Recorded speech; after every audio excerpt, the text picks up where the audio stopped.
Good evening, ladies and gentlemen, and welcome to round 2 of the ACC Sim Series Championship Series number 3. We're here with our Pro Split drivers this evening, and we're at the home of French motorsport this week of Paul Ricard. And as ever, I'm joined by Gareth Ronda. How are you, Gareth?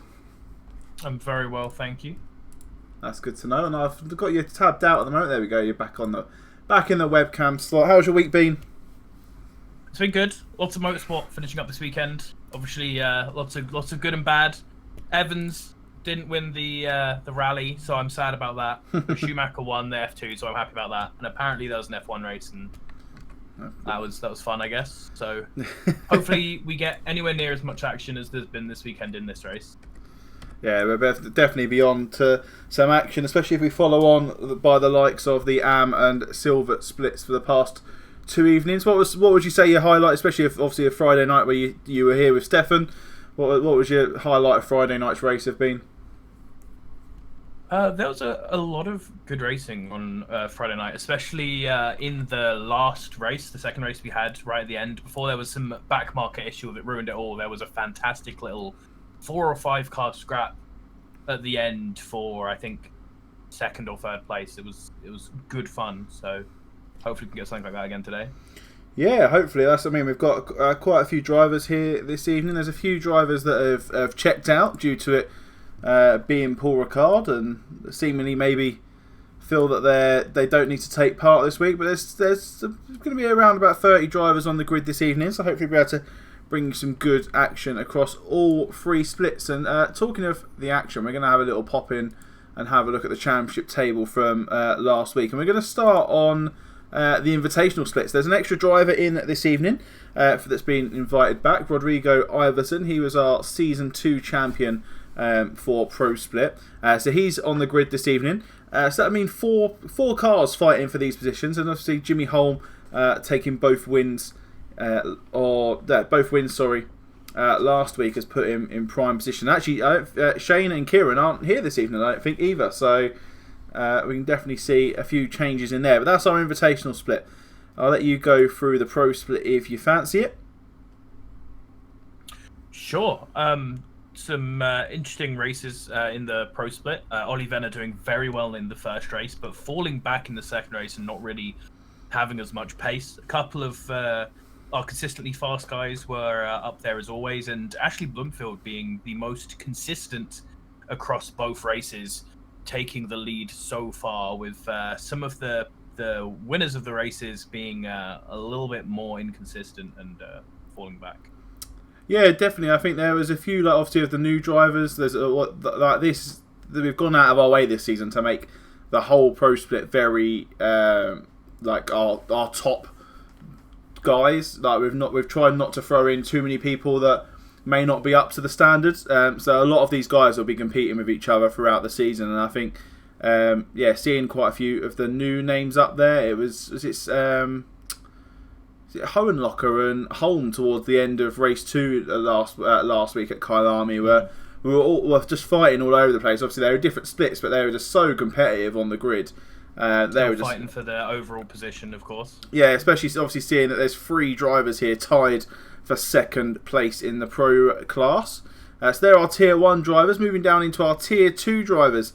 And some good results all round. We expected a little bit more out of obviously Nicholas Norberg, who finds himself in P7 in the championship. But I think that was less of his own fault and more of the car that put him into the wall, especially along Kyalami. Get murdered. Yeah, it was that start-finish wall that crept up on him. And this is a fantastic track for the Lamborghini, so hopefully we can see him pulling back some better results here with that speed down the main straight. We may have a hard job because he's unfortunately pulled out this evening due to illness. But hopefully we'll see him back on the grid next week at Crown. Yeah, exactly. At least he's not the one that's gone, Paul Ricard is not good enough for me. He's actually not very well. But I mean, Menno de Riddler, slating us in the chat for getting his name wrong all stream, but then didn't tell us how to say his name correctly. So it's going to be called whatever it is. But yeah, 2 wins, back-to-back wins from him in that AM split, or in the Tier 2 class last week. Hopefully he can get himself up there today. I mean, currently in free practice he's definitely up there. There's 8 minutes left of free practice. As soon as qualifying starts, we'll jump over. But I mean, yeah, Jason Allen competing in the Audi. I think the Honda's going to have a really good time, and especially seeing that Ferrari Evo from Paul Glover, but down the Mistral straight. Down the Mistral straight. this evening is definitely going to be hitting the highest top speeds we're going to see this evening, I reckon, from that car.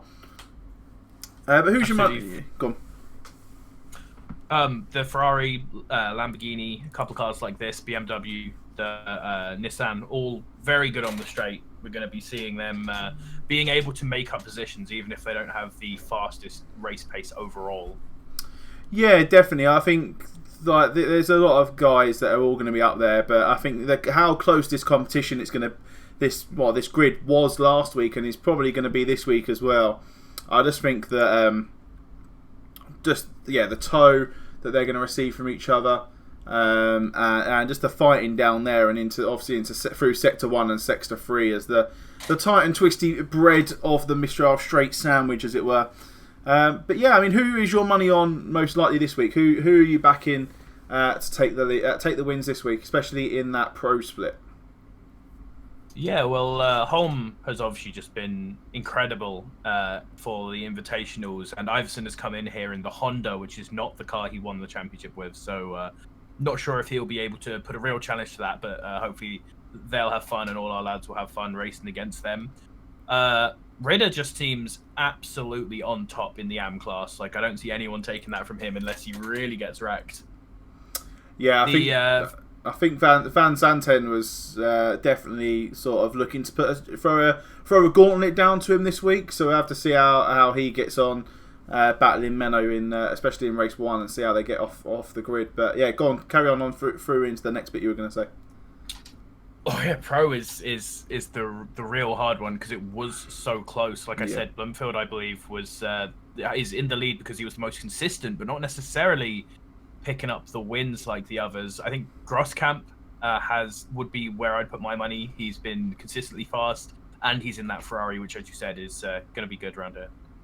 Yeah, exactly. I think that the door is wide open in Tier 1, essentially, and I think we're going to see a mixture of things this evening. Obviously, this evening's format, if you're not known to it, let's jump back on to bring that one up. This evening's format's going to be a little bit different. Obviously, our pro split, as it were, have the most changeable conditions weather-wise, and they also have the changeable conditions in the start times of the races. The first race is going to start on race day Sunday at 1 AM in the morning, and then race 2 will be on the race day Sunday as well at 11 o'clock at night.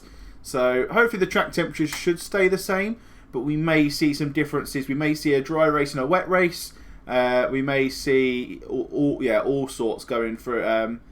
There's all sorts of chances this weekend, especially to see how our drivers will fare across a mixture of conditions. We've got a couple of minutes left of free practice. Gareth, I think has your webcam crashed? No, you just not moved. You're like a statue. Just looked up for a second and you were like a statue. My webcam's crashed 2 or 3 times this evening, that's why. But I think actually there's... I was just looking at the leaderboard and remember that someone's actually... or 2 drivers have dropped out of the pro split, and they were up for... One of them certainly was up for contention for taking the whole thing, and that's the driver in P5 in the Tier 1, and that's Mike Hohenlotter. He's unfortunately had to withdraw himself from the whole championship. And so he won't be competing. Like we said, we've got 9 drivers signed out this evening for race number 2. But hopefully we'll see them back on the grid for Brands Hatch next week. Right. Anything else to add, Gareth? Anything to say? Anything you want to chat about? Anything you've noticed or seen? I just want to say that Paul Ricard gets way too much hate. I think we're going to have good races here because we always get good races on Paul Ricard. It's a decent circuit for racing, even if it's not fun, for getting those hot laps in. Yep. And I'm excited to see everyone performing. And if anyone doesn't perform and tries to blame it on how sad they are that George didn't win, I'm going to make fun of them for being a little baby. Already had to do it for George in the chat from one of our Tier 1 drivers this evening. Who are you guys looking for in the chat? Who you guys got your votes on for picking up that win? Let us know how you're feeling and who you want to see take the 20 points up for grabs. Yeah, I think this evening it's going to be an open door for everyone. There's so many people that that's in contention for it. And I'm having a real fight with my webcam this evening as to why it's not. Very similar to you on Friday night. Oh yeah, yeah. On Friday night, I just ditched the webcam. I was like, "You're not important enough. Yeah, Something's causing a problem. It might be you. Get out."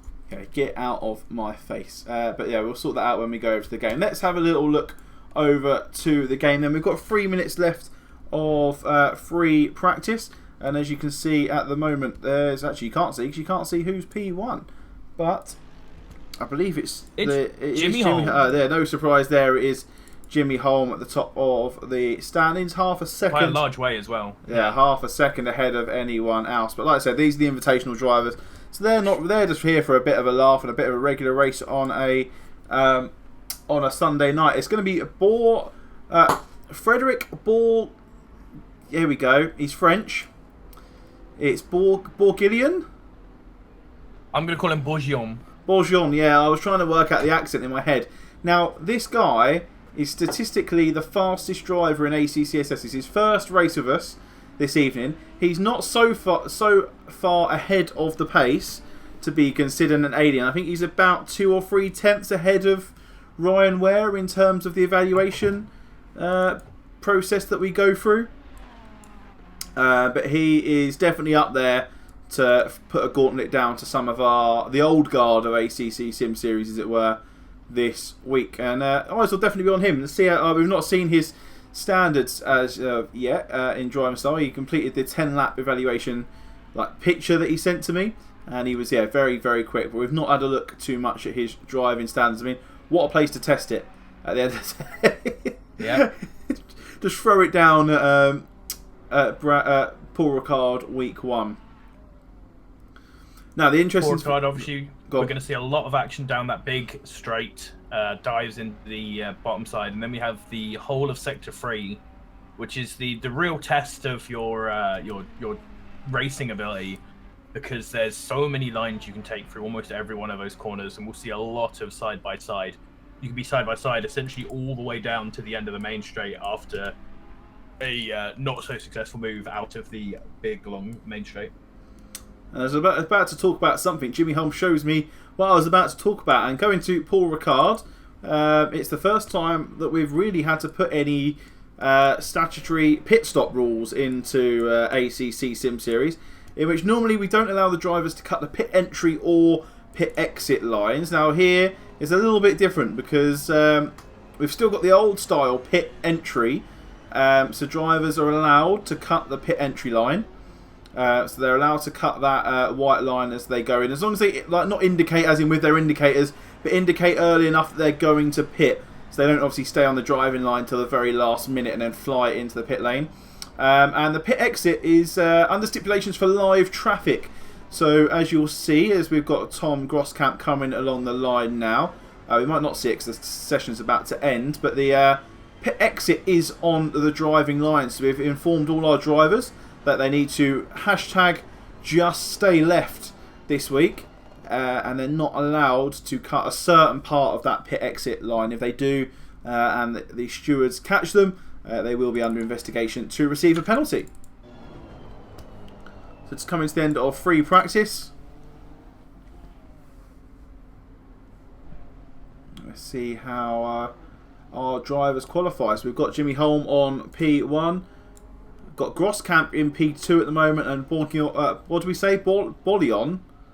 But yeah, I'm not even gonna. I'm gonna have to Google. I'm gonna have to Google translate that name with a voice thing shortly to work that one out. We're gonna go for Frederick. His name's Frederick. You can only see the F. But yeah, we're gonna go for that. So qualifying then is about to start for our drivers.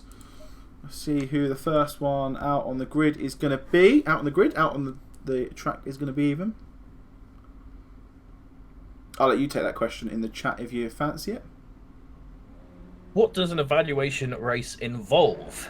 It's pretty simple, honestly. It involves just racing and then being evaluated. We have a few guys who've set up a system of checking how fast you are, and we have evaluation races every Monday. But there are many more the week before a season starts, which will all be full of people, hopefully. Round Brands Hatch is our traditional venue.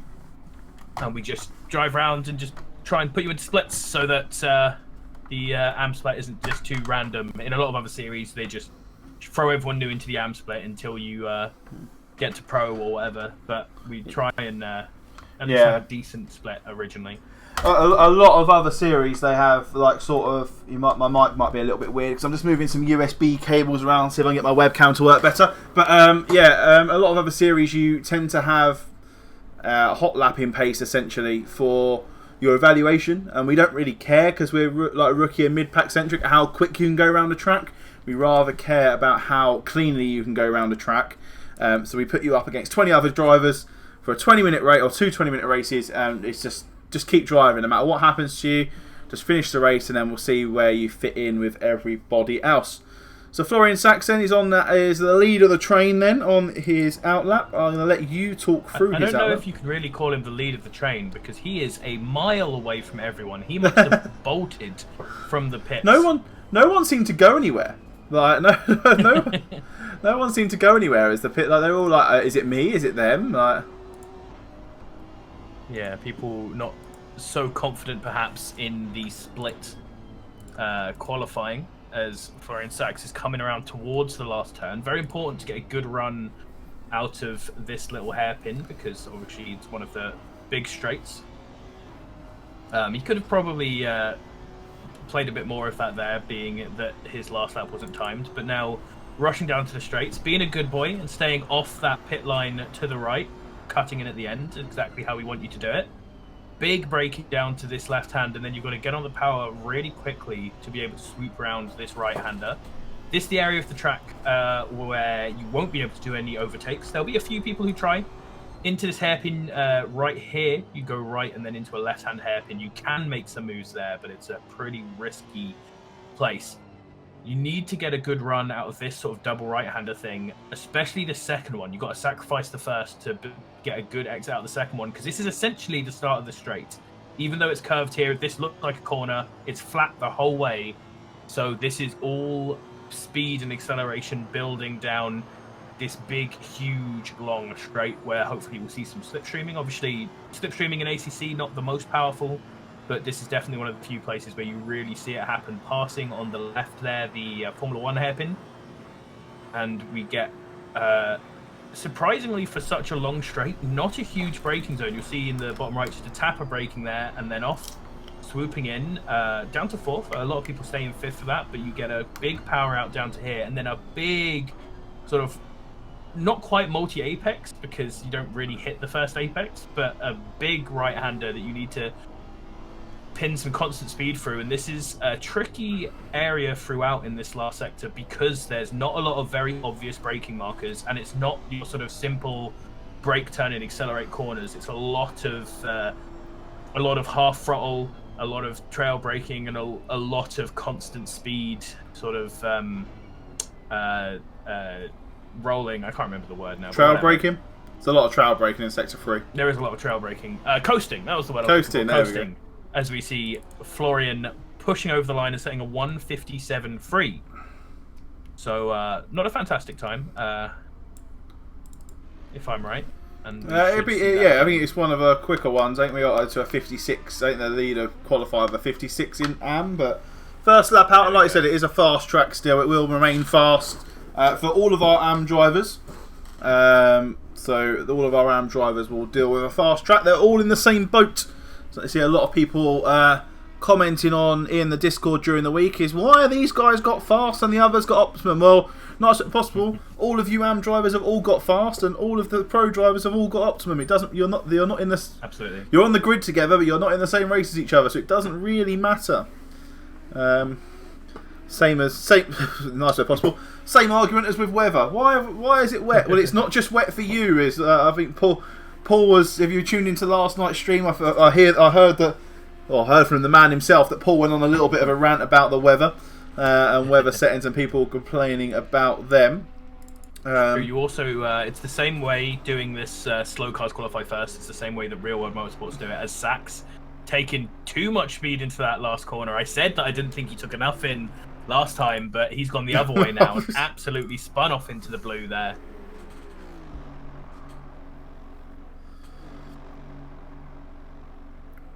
That's a big fun to see. As we see a lot of people improving their times after that first run. So bank laps being set across the field.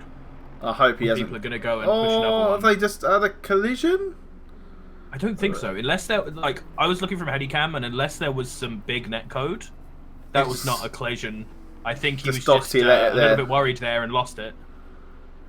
I mean, that is literally Mello there. Literally just picked up the biggest toe of his life down the straight. Just put him up 3 tenths so far. Eric Groom's up half a second. Anger Reza's up 6 tenths. Jason Allen, Mattia Lysin there, both up as well on their time. So obviously it's the first lap. It's the banker lap, as it were. So hopefully as we get 2 or 3 laps into this 15-minute qualifying period, we should see the time start to tumble a little bit. Eric Groom then in the Lamborghini. I think he might have just invalidated his lap. If he's very lucky, he would have kept it on. Connell Daly coming through the last corner, half a second up in that Mind liveried 505 AMG.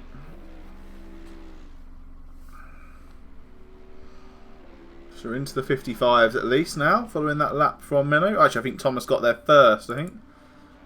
Yeah, Derrida showing again his incredible pace. Definitely going to stay at the top of these guys. Groom setting a decent pace coming over the line now. He's going to get a big jump up to second. Big boy Bentley coming down the straight into... Oh, he's still got half the straight to go. He is up on his time at the moment. That's got to be the most satisfying thing about Paul Ricard, right? Is when you come out of, is it turn 4? Is it turn 4? No, turn 5 or 6, isn't it? That puts you onto the straight and your delta's already going up. You know you're just going to gain time as you go down the straight. That's got like one of the most satisfying feelings as you go. Have you got Julian's livery?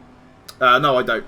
Because he came through. Unlucky. He moved up a split, didn't he? In between, he was initially placed in tier 3, and we decided to place him in tier 2. But that makes sense. And it's my fault. I just haven't got around to pulling his livery off the tier 2, the silver split file, and putting it into the pro split file. So I might get there next week, but. A lot on this week, especially with the round 2 of the Solo Endurance Cup coming up on Sunday, along with the Brands Hatch races and all the other bits we've got going on. We have the 10 Days of Christmas going to be happening, which is going to be fun. Lots of good events there. So you know what? I planned that in my head, and then didn't realise how many cool events there were till I put it all into SGP this week. So if you've not heard about the 10 Days of Christmas, it's an event coming over Christmas, essentially. Starts, I think, around the 21st of December, doesn't it? I think, yeah. Starts on the 21st with the finale of the Pro Split and runs all the way into January the 2nd for our round 3 of our Solo Endurance Cup. And we're doing our day of AC races as well, which is going to be it's going to be so fun. Me and Pavel have some ideas, and we're going to plan more races than we're going to do. Yep. And then just keep going as long as people want to go. I'm definitely up for that. What date is that on? Is that on that's the 28th, isn't it? 28th. It will be Monday. Monday after Christmas. I'll have to see how I get on, because that is due to our current sort of lockdown rules. That is sort of my Christmas day with my family. So we'll have to hurry that along. And get back for some AAC races. When we reveal what the first race is, you can all thank Pavel for the majesty of the stupidness that will happen. Has the lawnmowers been considered? Because I know they're on SGP. Are they on SGP? I can't remember. I can't remember if the lawnmowers or the forklift trucks. I don't think the lawnmowers are. Well, forklift trucks. That's fun. Yeah, but no, we've actually decided not to use SGP so that we can go through with some of our own memes. Okay, excellent. So I will. We'll definitely have to have a look at the ones. But yeah, I'm doing too many things at once. I just had to tab out for a second. It's completely thrown me right off what I was trying to say. Now It's like brain is mush. Like, sorry, words. Hello. Getting back to the racing at hand, then we'll have a look here because Paul Glover is coming through set lap, and if he can get, he's already a decent amount up just in sector 1. So if he can get a good run through here in his fantastic Martini livery, although the door and the back panel don't quite match, which triggers the absolute hell out of me, but it's okay because he's got a decent run up the straight. Love some of the, as me and Stefan were talking about, love some of the cameras, the TV cameras on this straight. Was it in camera set 1 or camera set 2? Camera set 1 is the stills, which if you turn off the HUD with the stills, it looks great. Might have to have a play around with that. Oh, it's that view. It's that view as you come around the right-hander at the end of the straight. That's the camera angle. We're gonna have camera set 1 for the first lap because there's gonna be the back end's gone on Paul. He's still... he's lost a bit of time. He's lost a big chunk of time there. Yeah.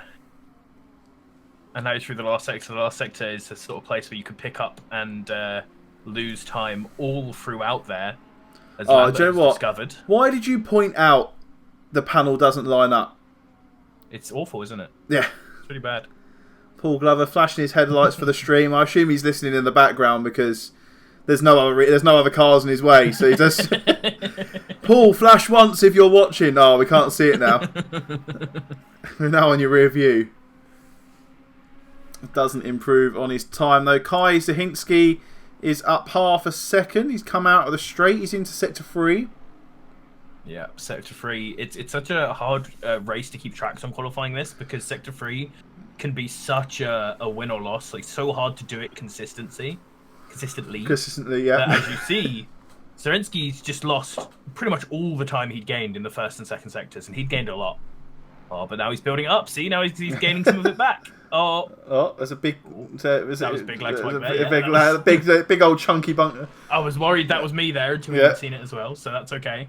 I thought the stream was gone. I thought that was it. Moves up to he's up to second. He could have easily been first if he hadn't lost so much time in there, man. That's a good lap. Paul Glover coming down the straight. He's 3 temps up again. He just needs to lock up. He just needs to lock up. What is it? Turn 10, the double right-hander. Like he can keep the rear end in line for that. Then I'm sure he'll definitely improve on his time. He needs to find a second and a half to compete with Menno. I'm sure he'll be happy with probably if he can find the half a second. It'll put him in the top 7 of his split. Is he invalidated? No, he's inside the line. So nope, he's good. Much better line through the double right-hander so far. Oh, a little bit loose through the middle, but cleaner than he was in the last lap. Connell Daly is also just following him down in the AMG behind him. Oh, just invalidate his lap. So forget Connell Daly. He's bend it. Back to Paul Glover, who is... he's lost all his time. Now. Yeah, he's lost all his time, hasn't he? Connell Daly's heart... Say Connell Daly's invalidated. Yeah. Is Florian Sachs valid? Where is he? He is valid. So he's coming down the straight with almost 6 temps up. Paul's found 2 temps in the last corner. Puts him onto the back of Connell Daly, who's just invalidated. Florian Sachs coming through the sweeping right-hander over the bump strips, in before the little markers. Yeah, that was a good line. He didn't go too hard. If you have to cut back too much to get in before the markers, you lose some momentum there. But if you can just get right out to the right amount of wide there, you can get a really good time as he comes in. Up to 7 temps up now as he's going through this tricky last sector. This could put him in P7 if he's lucky.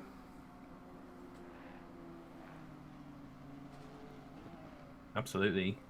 Still gaining time this whole way, and a really nice exit from that last corner. Doesn't quite carry the speed. It looks like he felt like he was losing it a little bit there, but he's still going to get a big jump up. Through the middle of that corner, he was a lot higher, but he's taken Paul Glover's spot and is now 9th as we see a huge crowd coming out the pits. Here comes the boys. They just yeah. Jason Allen improves then. He gains 3 attempts. Connell Daly still a 10th up. I think he's our last car, or him and Paul Glover will be our last 2 on I learned from my mistake last time to not judge people's laps as finished before they've gone through the last sector, because we had some huge improvements right at the end, and we could possibly do that as well, as Paul and Daly are both up on their times. Is it? Paul's going to be the first one to come through, closely followed by Daly as they come into the last section here. Paul's lost a little bit of time in the penultimate corner. Connell's kept his though. Paul finds a 10th. Paul has lost it all, but Connell is going to be the one who makes the big jump up here. Oh, Paul actually gets up ahead of Connell, which is impressive, but then Connell pays him back by going that one further. So of course, I was about to say, who's the first one out? I knew exactly who it was. Without even having to look, Ashley Bloomfield is the first car out. So this is going to be the gauntlet throwing down for our pro drivers. Has Max Diggs only just got here, I assume, because he's an AM and he's not set a lap time? Oh no, he's got a grid penalty. Yeah, there we go. Grid penalty. We have a BWP behaviour points system. So each penalty that our stewards give you, you will get some behaviour points to go with that. And if you get, I believe, 6 behaviour points, you have a grid penalty, and you have to sit out qualifying and start from the back. So Rob, yep. So here we go then. Ashley Bloomfield starting his first flying lap. It's going to go as close to that pit exit line without crossing it until the end, which is allowed. That's fine. Drops the gears down. Wants to try and roll over as much of that turn 2 as possible. Not as much as he did. It unsettled the car quite a lot. Like I said, as long as we get a banker lap in, then that's perfectly fine. Slams it on. Drops it down into the right left.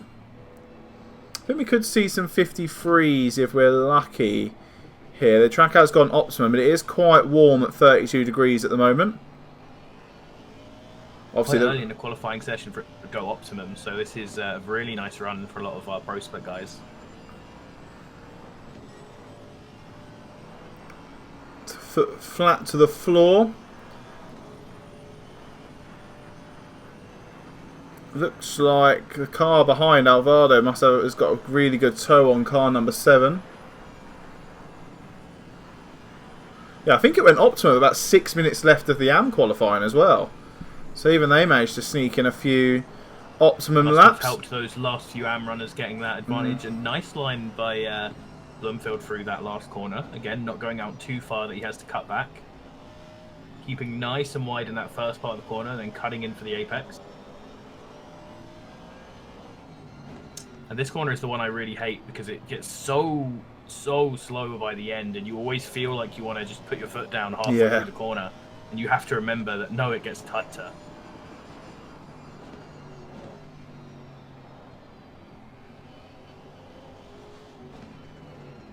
So I believe when they haven't set a lap, it judges them versus pole, so we should see Ashley jumping to the front if I am correct with that. What? Oh no, he lost a little bit of time at the end of there and has dropped down to 6th position overall. Jimmy Holm about to come and set a really impressive time though. 1:55.1. Yeah, the 54s are definitely going to be on the cards this evening. I've seen a little bit of chatter in their Discord chat about them setting 53s in practice, so we'll have to see if... Leon's coming through with a big one as well. Yep. Just a tiny bit slower than Holm there, so really good lap time. Steve Leon's the last guy to come through out of this last set in the Lexus. He's got another really nice one. He's going to be right there up the top. He actually lost a ton in that last corner. Awful exit from that last corner. He's 3rd. Almost 2 temps down, but that would have been a fight for the pole position if he hadn't had that awful last corner, because the rest of his lap was banging. So let's just see if he can do that again and hook up the last corner better.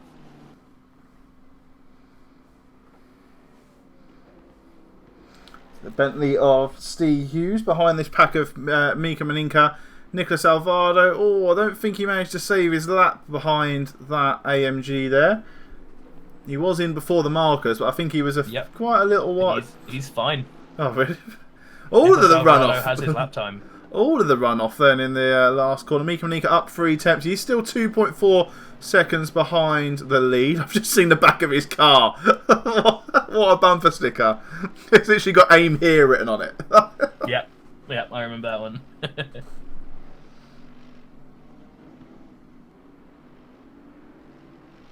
Found a big old chunk again through the last corner. Let's go and have a look at Steve Hughes. We didn't see him race last week. Now he's one of the big name contenders for the Pro Split. Obviously going to be around behind everyone else, but if he can get a couple of big performances, it's going to set him up nice and straight. Currently sees himself at P13. Talking of big performances as well, Frederick Bouillon, who annoyingly we keep having to say his name even though we don't quite know how. Oh no. Okay, no, actually good exit. He was really slow through that corner, but slow in the corner can always be good. Bouillon's about to go first, I think. Oh, he doesn't quite make it, but... That's 55.1 he just sets. He's a tenth slower than he was. Jimmy Holm then into the 54s, so 54.9. Let's jump back over to Steve Hughes if I can find him. There he is. Got the toe. He set a 155 flat, but he must have invalidated it on the last corner. That's annoying. Oh yeah, so I've looked at the ones the wrong way around. I don't think Steve's got enough of a toe through Alvaro here. Alvaro is pulling out the way. Oh, Mika Maninka's are really loose at the end of the straight. That might throw Steve Hughes off a little bit. Where's the 917? 917 of Schuster's coming down the straight. 241. Where's that? Is that the car behind Steve Hughes at the moment? Joseph's just lost it on that last corner as well, getting loose just like we saw Maninka doing before. So a lot of people, just like we saw in Amsplit, we saw one driver doing it. A lot of people pushing really hard at the end of that corner to try and carry as much speed as possible off of the straight.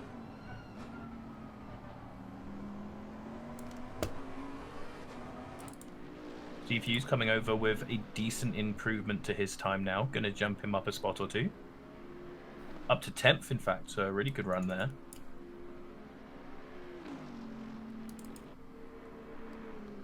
Ashley Bloomfield then half a second up on his time. He's currently sitting on a 56 flat. Oh, so apparently Shane has crept in. He did message me saying he's not sure if he's going to make it or not. Apparently he's just crept in, so he should be able to set... Got 6 minutes to set a lap time. Ashley there got very close to invalidating his lap time, but he still got it. Good 6 temps up if he can hold it through these last corners that we've seen catch so many other drivers out. Holds a nice amount of speed through the second to last corner. In tight on the apex, should get a good run out if he's brave enough. Wasn't quite brave enough with the accelerator to hold a lot of that time, but he's still going to get a big jump up to 7 with a 155.5. This could be a chunky boy because Shane Thomas is half a second up at the start of the straight. His delta was going up as he was going down, as he got onto it, so he's now 6 tenths up.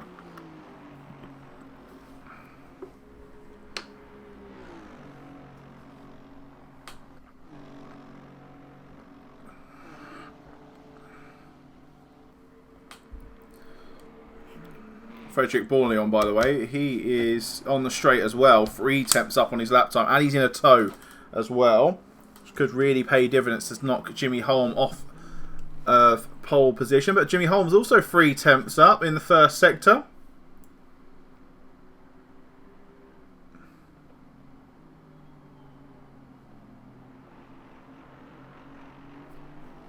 Yeah, so the grey drivers are the best of the best that we have to offer, essentially, or they were during their season. Shane Thomas now 7 tenths up on his lap time, coming around the penultimate corner, the left-hander, before the tight switchback of the right-hander. Oh, he's found time. He's found buckets of time. This is going to put him all the way up into possibly P4. P5 then, so he finds himself behind there. Borleon, sorry. This is for pole. 54.7 then for Borleon. Yeah, for Frederick. We go for Frederick.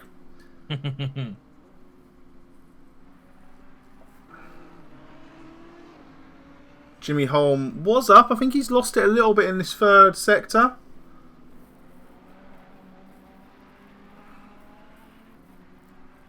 Yep, he's still valid. Still got some time up. All he needs is another temp through this last corner. Breaks a little bit too much there. So it's all about the last hairpin. He's got to find two. He's got to find 2 temps. He'll have another chance or 2 before the end of the session, but that was not it. Bollion's so confident he's even just he's gone back to pit now, so might try and do a Formula 1 style, sneak out with a couple of minutes left just to set the final lap he can do. Alvado's 2 temps up at the moment, needs to find 7 to put himself in pole. If he could find 5, I think that's probably realistic for the rest of the drivers in this split. I think, yeah, Frederick and Jimmy are in sort of a class of their own, as it were, in the pro split.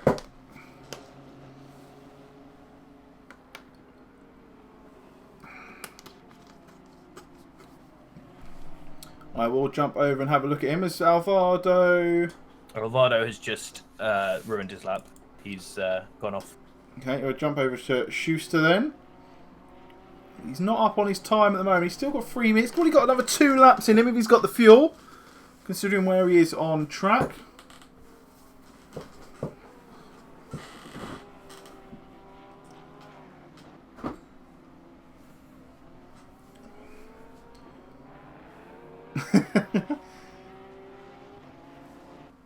Yep, Eric Groom and Yvan Lambert both have the exact same time, 1:55.827. It's always fun when you see that happen. And neither of them can improve either. Tell you who can improve though, Jimmy Holm, 3 tenths up in the final sector. This is going to have to be the make or break, and I don't think Borgnon's going to have enough time to... He's not left the pit yet, so I don't think he's going to be out enough time to get out and round. Well, has to make it though. He's right on the bubble of where he could make it. Not a great exit, but not as bad as last time. He's 2 tenths up on my broadcasting tool. Oh, he's 18 thousandths off the lead. He needs to have an absolute stonker like he had last week at Kyalami of a final lap. See if we can find. Let's see if we can find it, shall we? We'll jump on board with Jimmy Holm then. Final attempt at getting himself on pole. He needs to find 18 thousandths of a second to knock our debut driver Frederick Bourgnon off of pole. He's a 10th up so far. He swings into the right hander. Probably one of the trickiest corners to get right in the first sector anyway. The rest are pretty sweeping as he puts his foot flat to the floor. No, Shane's P5 at the moment. Jimmy Holm, don't think he's up on his delta at the moment. It doesn't seem to be showing that on my tool.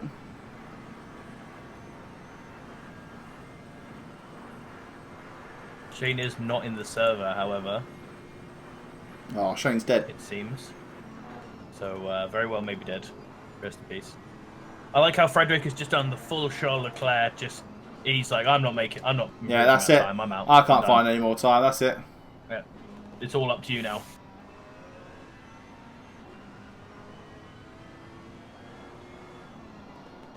Oh, it's because I can't see the standings. I can just see the broadcast tool, and he's still sat on there. That's why the confusion's come from. Oh, I don't know if he's invalidated it, but Jimmy Holm is a 10th up. He ran really wide on the exit of... Oh, this could be enough. He's lost a little bit here. Oh, he's found some in the penultimate corner. He's 2 tenths up on his lap. Jimmy, what are you doing to my heart, man? It's so hard to follow cars' times around here, but that was a good exit through the last corner, as good as he got last time. That's so put he's him on going pole. to make it. 5 seconds left of qualifying then. Tom Grosskamp, he is up on his time. And the awesome Source Ferrari 28. It's probably enough to put him on P3. It is. Who else is out on track then? No one else is out. It seems to be up. Oh, Minka Maninka at the end. 6 tenths up on his lap time. Still needs to find... Leon's is not making an improvement. He needs to Coriot find... is big down. He's got to find a lot.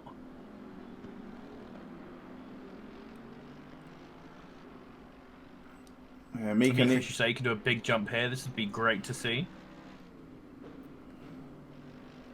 This could put him behind Paul Glover on the grid at the moment, the way he's going. Just he seems so. This by the sounding, he just is so delicate on the throttle through that last 3 or 4 corners, like tapping it here and there. That's a big chunk. Then he puts himself in front of Paul Glover then by 19 thousandths of a second. And Jimmy Holmes found another 10th, by the way. I think this is the last lap of the grid. He's now just asserting his dominance. Miles down, so it's going to come down to can Alvarado get a good exit out of here. It is actually, it's a really good exit, but just not quite good enough to improve on his time. All down to Holm. To just improve on himself. Holm just out. Oh, I don't know what happened to Alvarado. He just put it in the wall as he crossed the line.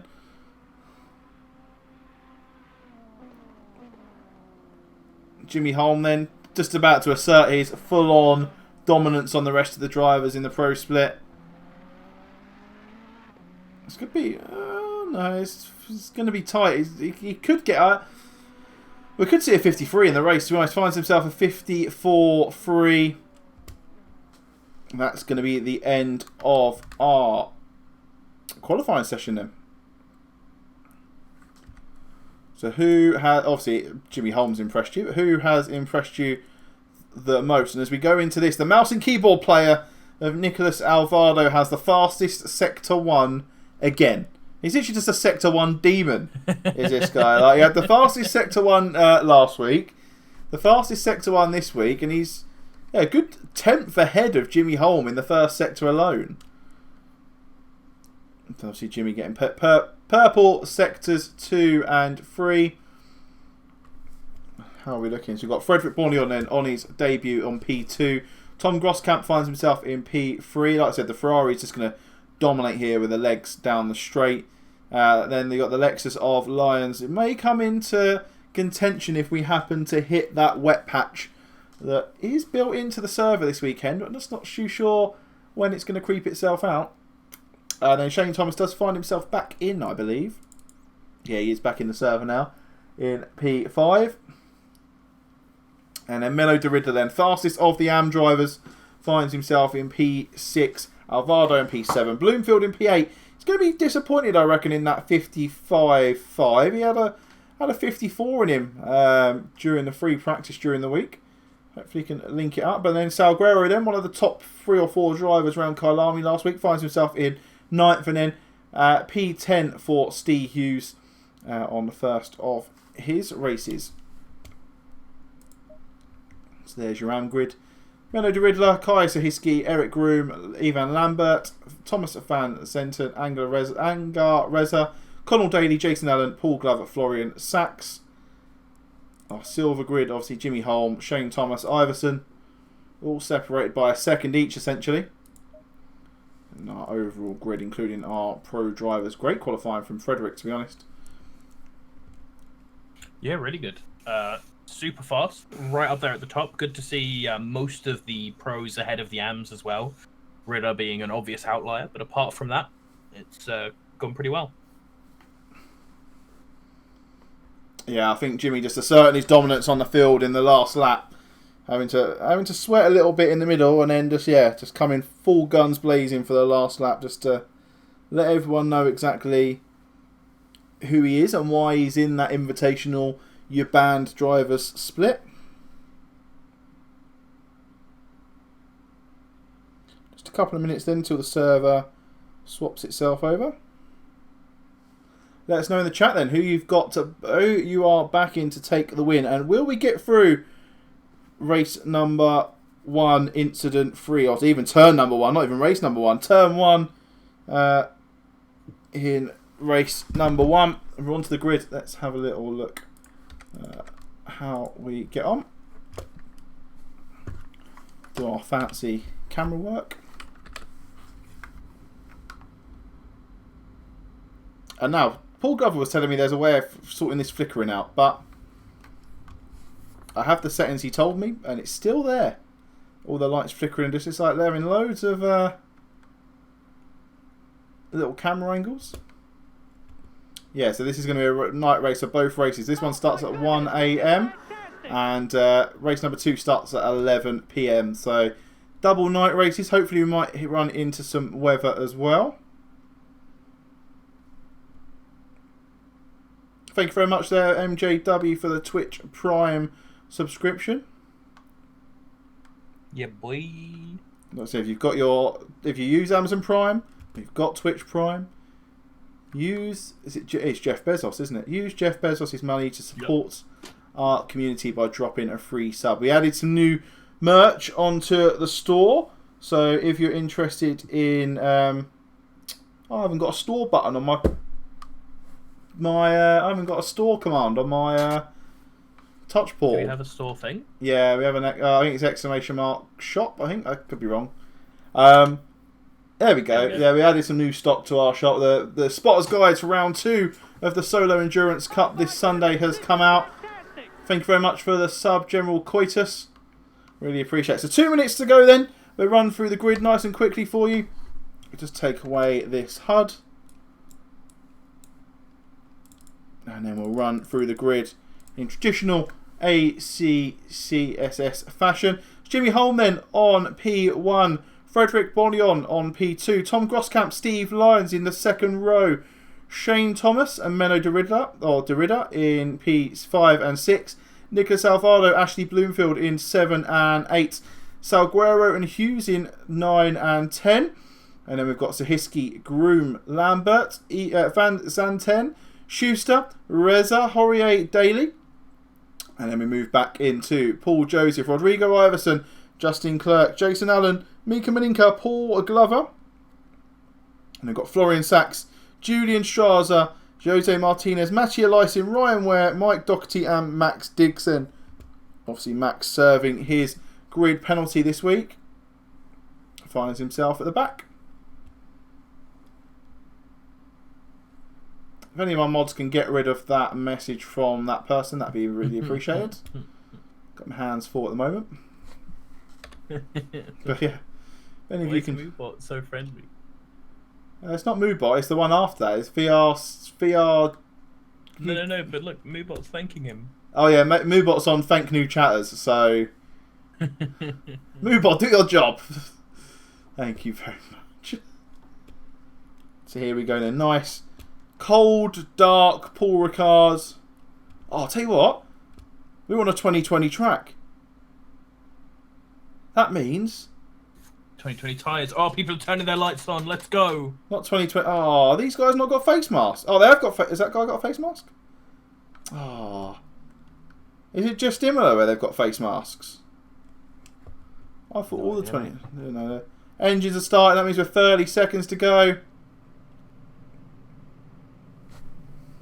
ACC Sim Series, the Championship Series number 3. Tell me who you've got to win this race. And we'll see if your predictions come true.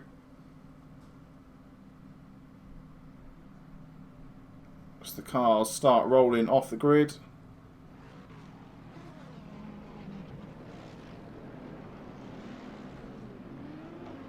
For the formation lap.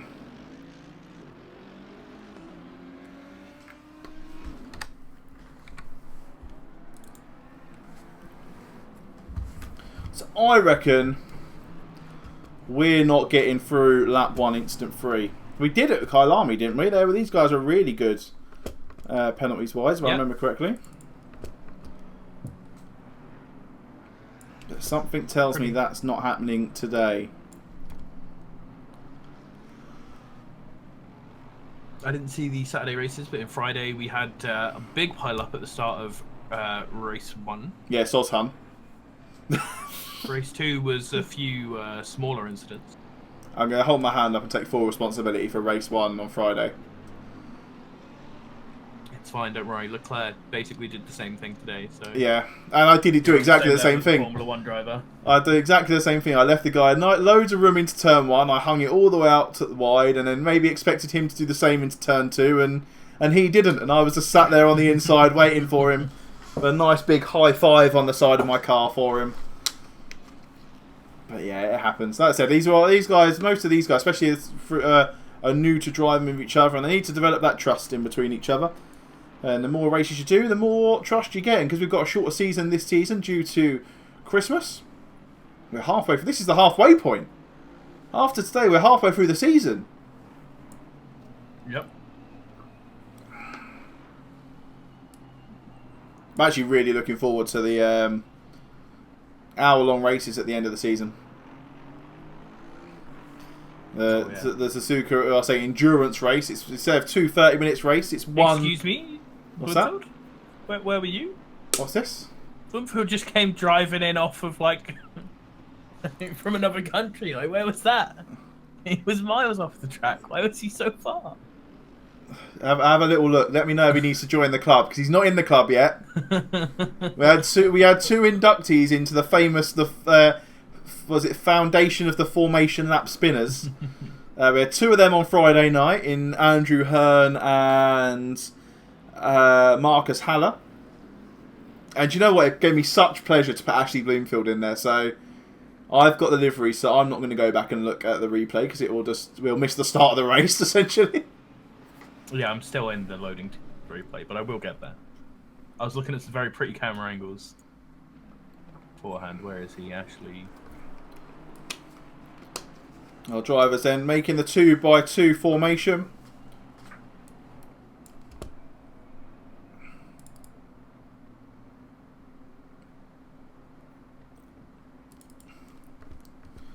Got 14-degree track temperature. It's a little bit windy, but it is nice and clear. As he spun. No, he just decided. He just decided to take the Formula 1 chicane for some reason. Oh, okay. What an idiot. Absolute donut. But would you expect anything else from him? Probably not. I mean, the man's even got his own emote. Right.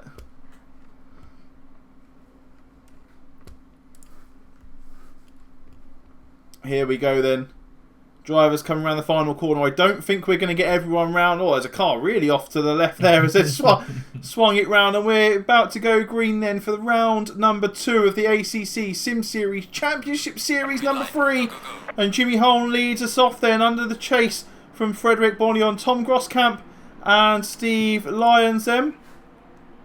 2 or 3 wide as we go. The Nicholas Alvarado eases on the brakes early just to see everyone through. They look nice and clean as we go. Ashley Bloomfield really close next to Steve Hughes, and he's going to give Alvarado a little tap on the cheek as he goes round. 3 wide behind. Is it Jose Martinez? I think it's Salguero. Salguero jumps for Steve Hughes into the little chicane we've got in the middle of the first sector. Got a yellow flag further behind. A couple of incidents further down the back. There were 2 separate touches actually that caused 4 or 5 cars to spin. But the majority of the field are in through safely. Oh, there's another spinner there. It's car number 15, which is someone. I'm not too sure who. I know 15 is Steve Lyons. Steve Lyons been involved. He started in P4. He was spun on the outside of the Mistral Straight, so I'm not too sure what happened going into it. And Bollion's picked up the toe then, I believe, of Tom Groskamp. It's a Ferrari 1-2 so far as you go into the straight. Bollion's looking for the inside, and that McLaren, he forces the Ferrari out wide. The Riddler moves himself up into P4. It's a great stuff. Schuster was running in 11th there, just ahead of Shane Thomas. Has also done a little bit of a spin on the the fast right-hander. Yeah, he's fallen way back. He's qualified in P5. Salguero's had a great jump. Salguero qualified P10, finds himself in P5 at the moment. On the back of Menno de Riddler. Steve Hughes, though, chomping at the bit to get past. The 2 Bentleys in 5th and 6th. Ashley Bloomfield then. Teammates at Silverstone yesterday for the 6-hour ACRL race. Both chasing each other across the start-finish line. So as we go over then, Jimmy Holm finds himself out in the lead by nearly 2 seconds. And then we've got Frederick Bollion in P2. Tom Groskamp in P3. He's managed to split the Ferrari 1-2 through the last sector. Menno de Riddler finds himself flying up here, though, for an AM driver up in P4. Salguero in P5. Steve Hughes in P6. Ashley Bloomfield in P7 then. Alvarado, Sahiski and Van Zanten then will round out your top 10 after the first lap. These guys all settling in. Paul Glover had a great start. He's qualified P24, finds himself in P16. He's found 8 places on the first lap alone. Who's 7? A nice battle for 20th as well from both our BMWs in Ware and Hurry I believe they're only 2 of those cars on the field, but they've managed to come right behind each other. Yeah, it's a mixture of Ryan Ware having a great start. He's gone from P29 on the grids up to P20, and Horrier going the other way. Qualified 17th, find himself in 21st. Steve Lyons and Angareza then are having a big problem.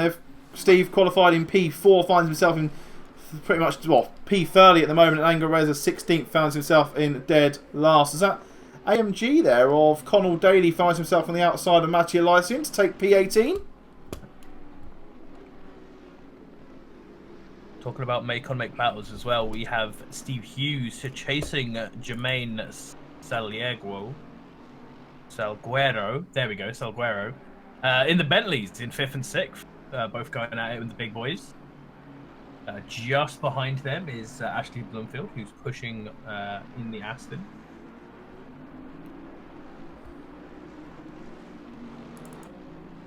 A couple of Astons reasonably high, not a great track for them, so good to see them still being competitive. I didn't know the Evo had them LEDs on the aerial.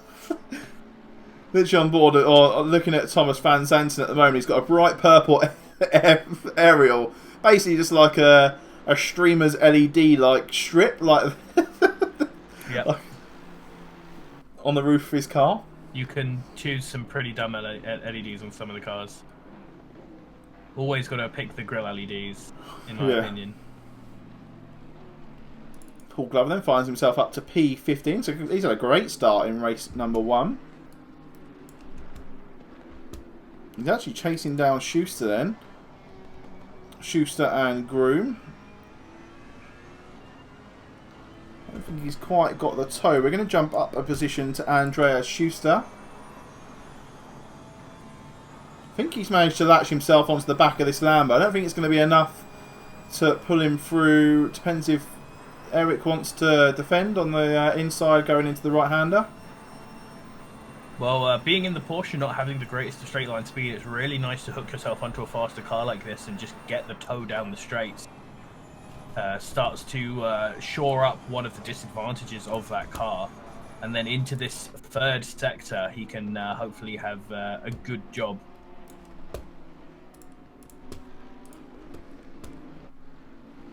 Penalty starting to trickle in then. We've got 15 seconds for car 707, which I believe is Angareza towards the back, and a 10-second for car 444, which is Rodrigo Iverson then for causing a collision. A few penalties trickling through at the moment. We've got still quite a nice close pack up near the front. Frederick has really pulled out behind Johnny Holm, but from Grosskamp back to about Alvarado, it's all pretty close.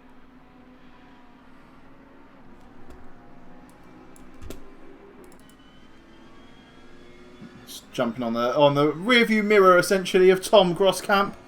This leads this train of cars round through the end of the first sector. Oh, Menno de Ridder's looking to get as close as he can through this part. Let's see if he can latch himself on. All these guys just want to grab each other essentially as they're going up the straight, and just use the Ferrari Evo power to pull them to the end. Yep, absolutely. Looks like Grosskamp had a really nice run through that first sector though, and is pulling out a decent amount. So you've got 25. He's also moving over to the right hand side to break the toe, and Riddler didn't pull over to catch it again. I think that's more of an issue of looking in your rearview mirrors instead of looking in front of where you're going, because that may have been a hint of a mistake from Menno there not to grab onto the back of Grosskamp. All the cars taking full advantage of the runoff at the end of the Mistral Straight.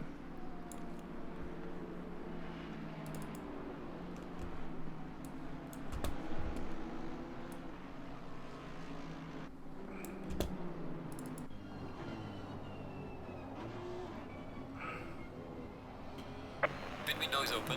There we go, in the pit window is open. We've got Angarezza on, I think it's Angarezza on 25 seconds of penalties for causing 2 collisions early doors in the race.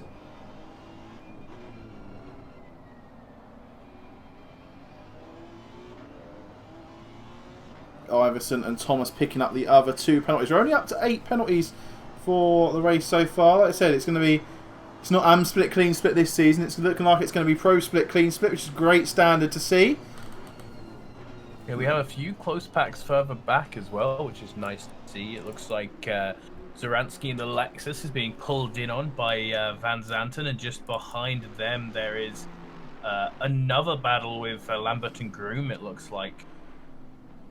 Yeah, Zaransky looking for a move there into the hairpin, but that is not the sort of place where you make one of those moves happen. Thomas pulling right up to the back of them here. This could be something on the straight. Oh, look at the chug of that Merc. Holy. Almost rams into the back of the Lexus there with the extra power that he has. But a really nice exit from the Lexus there to get a good run. Oh, I'll tell you what, the Aston's had a better exit. The Aston's flying onto the back of this Merc. The Merc's lost the back of the Lexus as well. That's just going to... I think Van Zanten there is just... pulls out and is now slowly creeping past as he's out of the tow. Stays nice and far away so he doesn't catch any sort of disturbance off the side, and then pulls in front of him again. Nice move there done on the straight by the Aston Martin, as the Lamborghini of Groom incredibly close to Lambert behind them, and the pair of them almost catching up to the Mercedes as well, as Shane is already onto the bumper of this Lexus now. He's driving angry. He's got that 10-second penalty for causing a collision. He needs to find that time as early as possible, especially seeing as he's still yet to clear it in the pit stop. Let's have a look how our drivers are adhering to our new pit exit rules for Paul Ricard. There's a few of them. Oh, that McLaren seems really loose from Lambert as he goes into the penultimate corner. Looks like Van Zanten might have a few issues here because he has pulled into the pits. So as Eric Groom as well then. Didn't want to click on that car, but we're here now. See the start of the field splitting up now as a load of people dive into the pits. Good, obviously, to dive into the pits if you are behind people and think you could get past them, or conversely, if you are ahead of people who you think are going to overtake you. So good job to dive out of the way there to avoid losing any time and try to set some fast laps at the back of the field before anyone else pits and returns towards you. So there's a big old pack at the front, big old pack in the middle. We've got Ashley Bloomfield still chasing down the Bentley of Steve Hughes. You see how good of a run he's got out of the straight. We've seen in Shane Thomas Aston Martin for the last lap. Had a great drive on the AMG. Ashley doesn't seem to have such a good grasp with this Bentley. It's slowly... He's like on a really big slow... wake coming off that Bentley though. They're both like jumping really in. He has got the grasp of it. Let's see if the Bentley lets him have it as he goes into the corner. I don't think the Bentley can do anything but give it to him, I think. Oh, they're both going for it. Oh, that was a skid from the Bentley. He drifted through that corner, leaving huge tyre marks. Manages to keep it and carries just enough speed so that they're both going side by side through this big, long corner. But Ashley carries more speed through the first part. Doesn't mean he's going to be safe here, though, because the run through that second part doesn't leave much room for the Bentley to squeeze his huge self through there, but goes wide on the next corner, so the Bentley is side by side of him again, coming around to the last 2 corners. The Bentley has the inside position here, which is good for the start, and the Aston is going to let it up, and this has let Alvarado right onto the back of them, and he's actually going to try and just dive round on the inside onto the Aston. Turns it a little bit there, but no big contact between them, and Ashley is back a place, flashing his lights at Alvarado, the keyboard and mouse king, in front of him.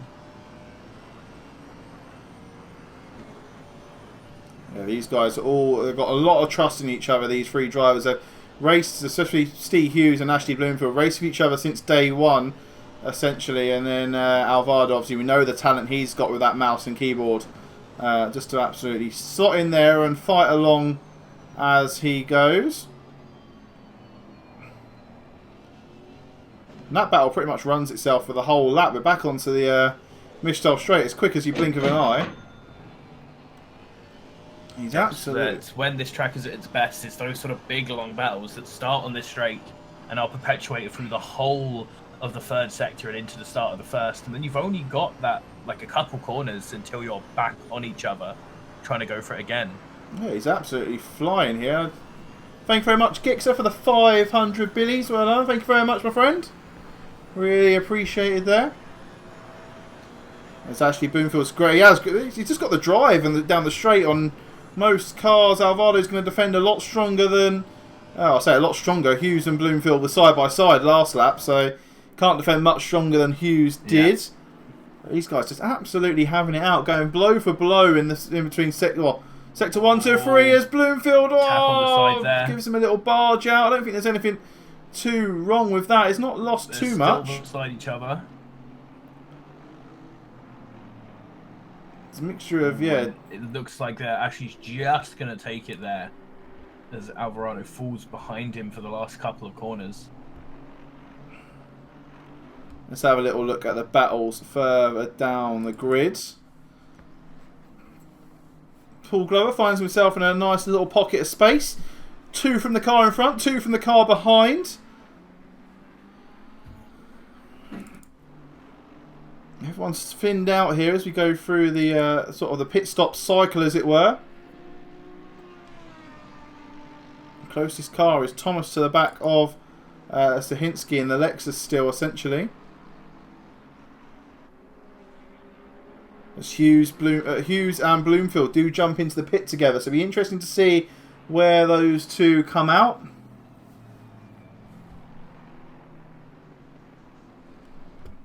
Yeah, and on entry it looked like Bloomfield had a much better entry. He closed up a lot to the Bentley in that time, so I wouldn't be surprised if he manages to come out a lot closer than he was on entry.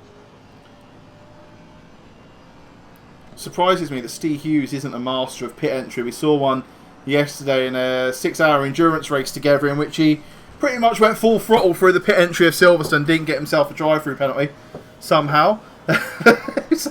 Someone took out the... Looks like he's been absolutely wrecked here, mate. Bloomfield's come out ahead. Oh, that's unfortunate for Steve Hughes then. He is moving by the looks of it. Steve, they both had their pit stops changed, or pit stops removed. And yeah, he finds himself by a second. Well, yeah, nearly 1.7 seconds as car number 97, Eric Groom, then finds himself a drive-through for track limits. Yeah, Ashley Bloomfield then jumping Steve Hughes in the pits. See how our leaders are getting on. Jimmy Holm and Frederick Bonnion both follow each other into the pit lane as well. That gives Tom Groskamp the lead on track. Jermaine Salguero joins them in the pit lane. Alvarado and the Lexus of Zaransky coming in as well. So a ton of our people jumping into pit at this point, about halfway through the race.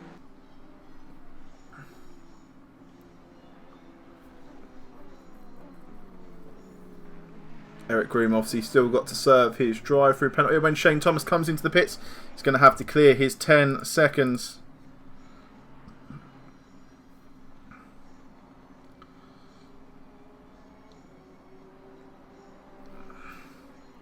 Oh, I'll tell you what though, following the pit stop, Ashley Bloomfield is going to have to find 5 seconds on Steve Hughes. That's what's coming his way for that collision with Nicholas Alvarado.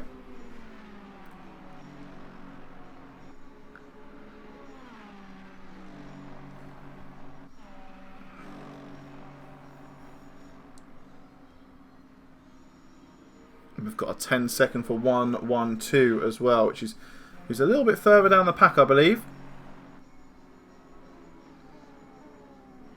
Jimmy Holmes stays ahead of Borleon after the pit stops. Go on, carry on for you. Car 15, one of our back markers just spun off at the end of the straight. So it's back marker, so it's not a huge incident, but unlucky for Steve Lyons, who's had a race to forget, I think. Race, yeah.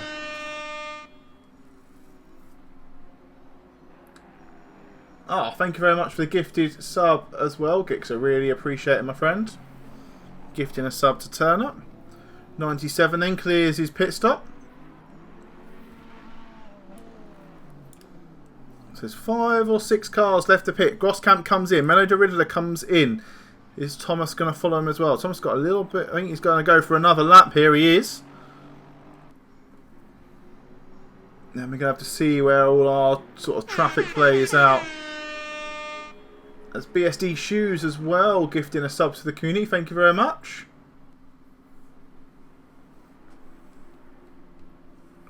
So the ones left to pit then, Shane Thomas and Jose Martinez. Go for another lap then. They're the last two. They're going to have to come in the next lap or two. And then we'll have to see where the order sits. It looks like Jimmy Holmes got a 4-second gap to Bonion. But actually, it looks like Bloomfield's closed the gap on Salguero then. And it must be Salguero. Must have had an issue because he's just got the position on him as well. So actually, Bloomfield then moves himself up to P4. I think that's going to... I think he was behind Salguero before the pit stop. So that is going to be for position. He's got the bit between his teeth then to catch this 5 seconds on Steve Hughes. Absolutely, there's a nice run of cars at that point of the field back from him now, so actually, he's got a couple of people to break out of. They've both, I say massively jumped Alvaro, but Ashley's at the front of the group and Alvaro's at the back of this pack of 5 or 6 cars. So they must have had a great pit stop because they've jumped Van Zanten, they've jumped Salguero.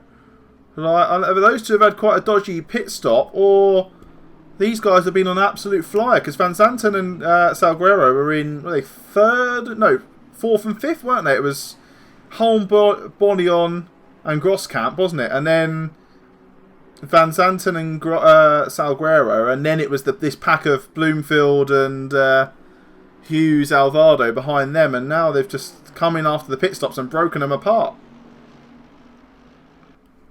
Yeah, absolutely. So definitely some good and bad pit stops there. Pit stops one of those things that people don't really put as much practice in when you start, but you really need to. And these pro races are showing why, as Shane Thomas clears his penalty in his pit stop, leaving Jose Martinez as the last guy to have pit.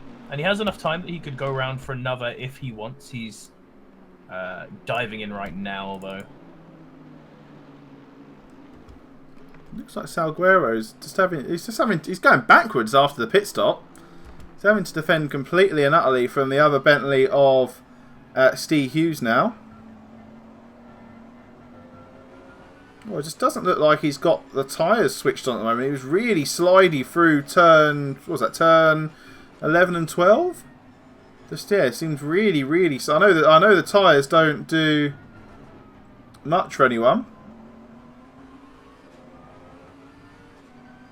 So Shane Thomas is starting to leave the pit lane now as that big pack left by Ashley Bloomfield just roars past him. So he's going to come out behind Alvarado and behind Schuster. And he was right at the start of the pit lane, so we may even lose some more places. Paul Glover just rides past Shane Thomas there. Well, that's for position as well. So Shane's gone for this extended... Shane had the 10-second penalty, didn't he, as well? So yep. That's about to say that's where that's worked out. So let's have a look at how the cars settle down as they come through. As the pits phase comes to an end. 8 minutes left of the race. Keep in mind you'll vote for driver of the day. Oh, and car 303, Jose Martinez, the last car to pit, finds himself a stop-go 30 for speeding in the pit lane. That's going to be unfortunate to see.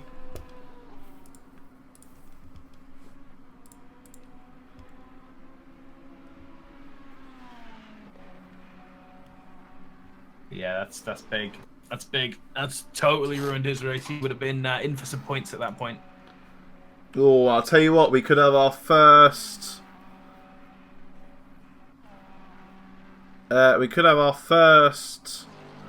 pit lane penalties here. 156 and car 60. Either reporting or cutting the pit lane.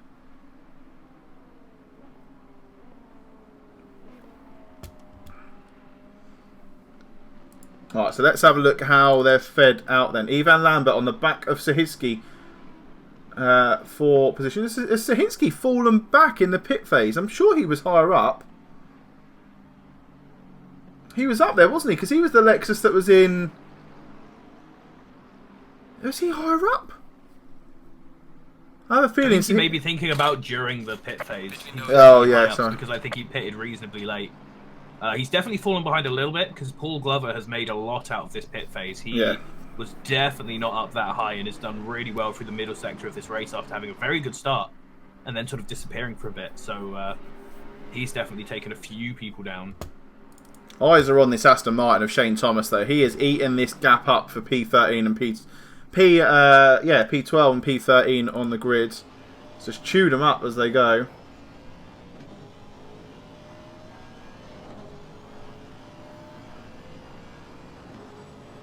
Eric Groom in the pits. He didn't have a stop and go, did he?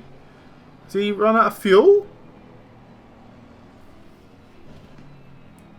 Interested to see why he is in the pit. I know Connell Daly's lost connection. Jose Martinez is serving his stop and go penalty.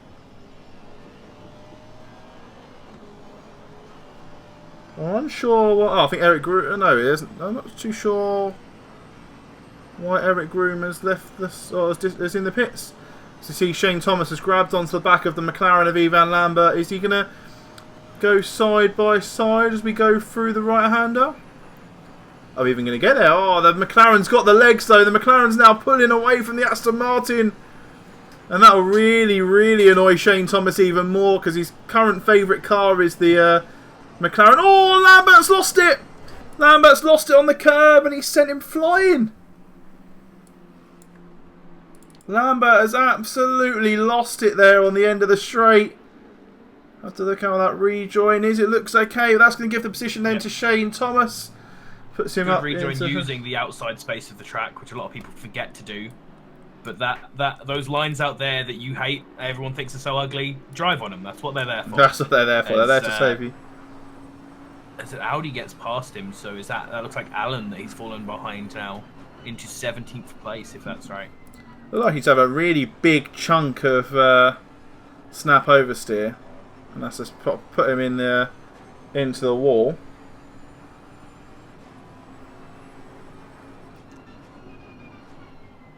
So we've got the Bentley Bros of Salguero and Hughes fighting for position. They just need to stay within 5 seconds of Bloomfield. I don't think Bloomfield's going to find that in the last 5 minutes. But Menno de Riddler here having an absolute stonker of a race. I may have to hold my hands up and admit to that one being wrongly placed, but it happens. It's only, like I said, it's a short season this season. Yep. Possible he just doesn't have the pace on Brands for whatever reason, hasn't managed to hook it up there. Oh, we'll find out next week, won't we? Obviously, Bloomfield not really in the toe, or Salguero not really in the toe of Bloomfield, but Bloomfield's moved all the way over to the left. Hughes has gone for the left early. There's a little tap on the brakes. Oh, both these Bentleys drifting into the double apex right-hander. Very gentle on the throttle.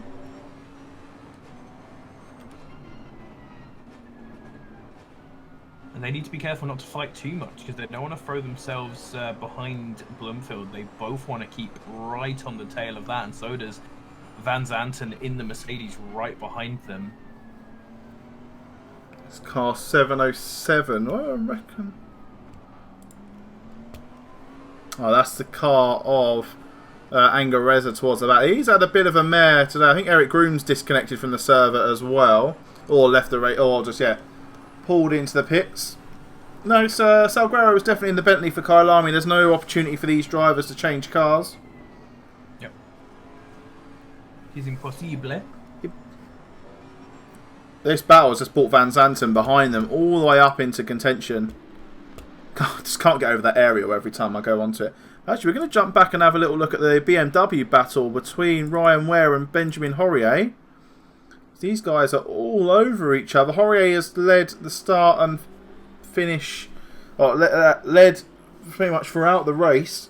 But Ryan Ware has been relenting pressure, just putting relenting pressure on the back of the 259 BMW throughout the entirety of this 30-minute race. So you see a 15-second penalty for car number 60.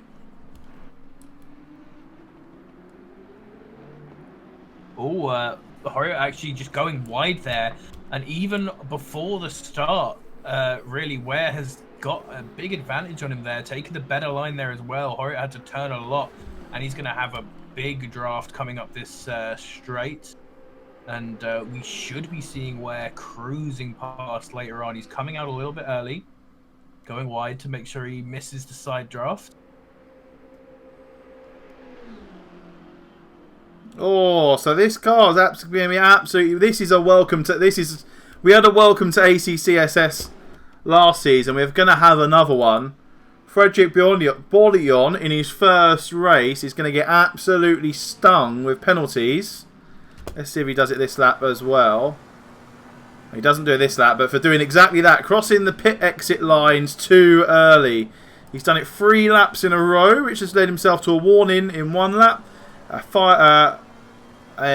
not sure. They're still putting the penalties in, but it looks like he's consecutively been cutting the pit exit line, and that's where his penalties have come from them. So hopefully he can learn for that in race number 2. But that is a welcome to ACCSS if ever I've seen one. And if you want to hunt down the person that snitched on you, you need to go and hunt down your driver steward, Chris Meadows, as he's the one that has put it into the spreadsheet.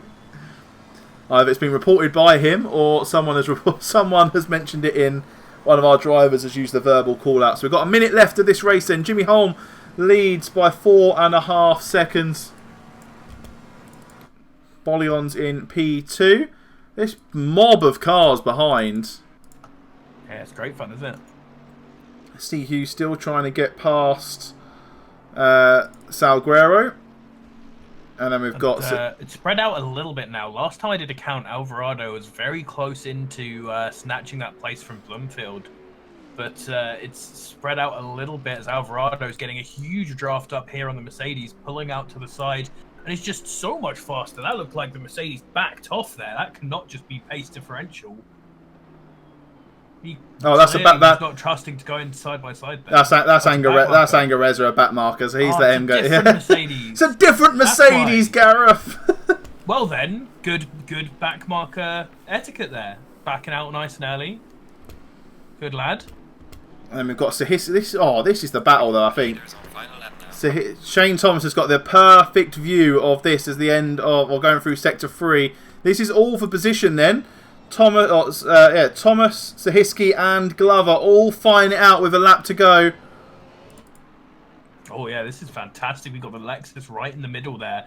Shane Thomas is going to have a hard time making anything of this from the back position here, but as soon as anything happens, he can capitalize on it. Going into this last corner.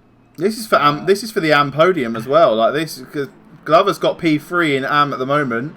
Sahiski's P4, and obviously Shane's in the invitational class. Yep. But yeah, these guys are battling it out to the wire.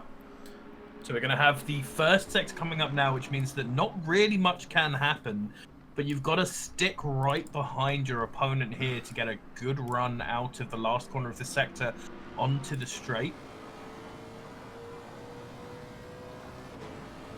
Coming up to the hairpin, we will see how they all do.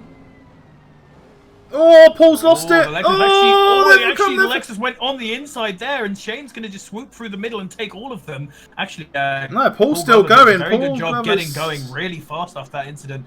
But Shane has a better bit of a run there. Gets blocked out by Paul Glover there for a moment, and is now going to follow him down the straight. And Shane pulled out so much there to not hit Paul that I think might even have lost his chance up this straight. He's going to be at a much reduced speed as he comes on here, so even getting some of the draft from that Ferrari, he's pulling up decently, but he's quite a way behind. Actually, he's pulling up a huge amount, switches gear there up into 6th and just loses the momentum for a little bit. Pulling it in, but yep, I was right. He's not quite going to be able to make it. He does have the whole of this third sector to fight it, as it looks like it's that Holm coming over the finish line to take the win. And we're going to have to see how penalties shake out here, because obviously Frederick takes the 2nd place, but with 20 seconds of penalties, that means that Ridder, who's coming across now, is definitely going to take that, and a few more will. We'll also see how far Bloomfield forms. He didn't have a huge penalty, but people were very close to him there. And, yeah, I think Borleon's penalty is going to become a 5-second penalty by the looks of it. So instead of a 15-second penalty, but interesting to see what happens between Glover and Sahiski. I think Glover lost it on the inside of the inside of turn 5. He caught one of the curbs, and then I think just the snap oversteers put him into the side of Sahiski's Lexus. But that's going to be the end of race number 1. So you need to get your votes for driver of the day. 2 seconds while we just open up that poll. So P1 then. We'll let these go. Actually, we'll let these penalties reset before we read out the drivers of the day.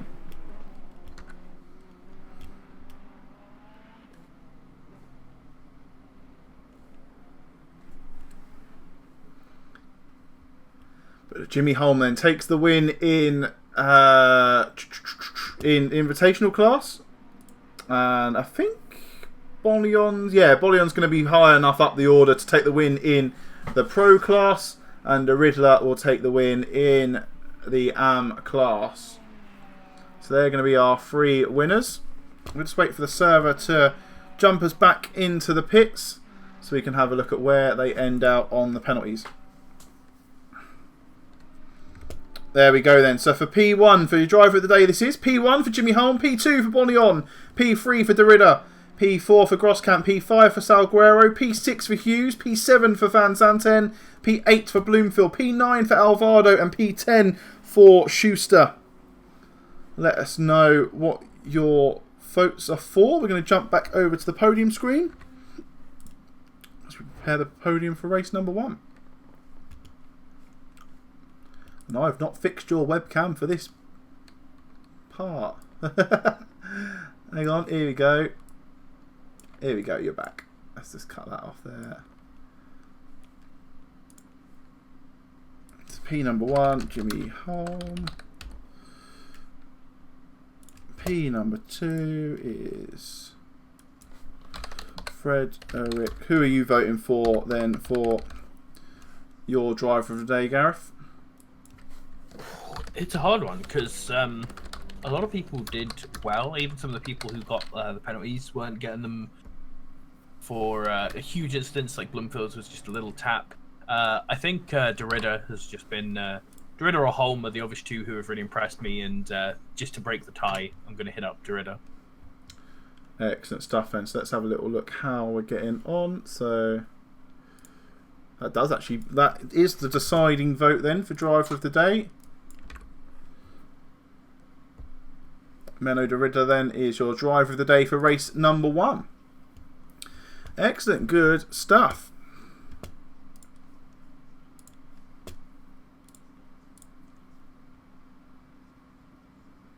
You need to get in the top 10 before you can vote for yourself, Paul. Come on. Come on, Paul. You know this. Can't be taking people out on the last lap and then voting yourself for the driver of the day. It's not how it works, sunshine.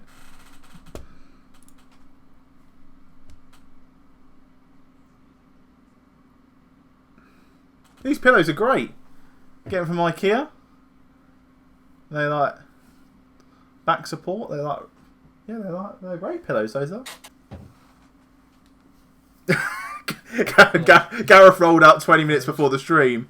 Do you know what? Because as many people know, because I haven't been moaning about it, but just mentioning it, my chair is broke. So I did watch the Formula 1 from bed, which is why they're all piled up like that, because I'm not sitting on this all day. It's not happening. It's not happening. I knew I'd have to sit on this through this, so I was preparing my back for a little bit. So we're into race number 2 then. It looks like it's going to be dry again. F7 control. Why are we not getting our cameras ready? F7, there we go. Oh, some great view of the electrics of the... whose is that? Whose car is that? The electrics of... Paul Glover's car. Just pull one of them out. What's he going to do about it? Absolutely nothing. Paul, if you're still in chat, fix your livery. Yeah, we can't be having... Right, honestly, Paul, we can't be having this, son. Like... I know that you didn't make that. You downloaded it from Race Department, and it's very nice skin. But yeah, now that I've seen it not lining up, it upsets me. Can't be going around bragging you're the head of Race Department with that accepting skins like this. Like, look at it. Look at it. That is worse than the advertising board at Kyalami last week. That's the extent I'm going at. That right there is worse than the advertising board that had no back support on it. Oh yeah. Okay, I remember what you're talking about now.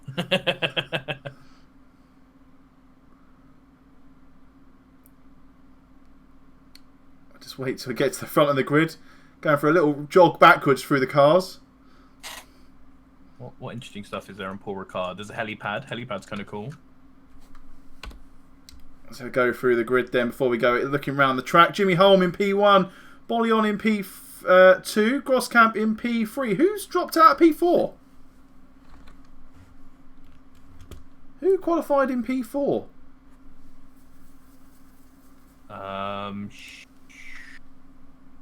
Okay, yeah, I don't know. Shane Thomas is anyway in P. Oh, is it Steve Lyons? That was Steve Lyons, wasn't it? In P4, is he disconnected? Perhaps, yeah. Yeah, so Steve Lyons then was in P4, leaves the space open for Shane Thomas.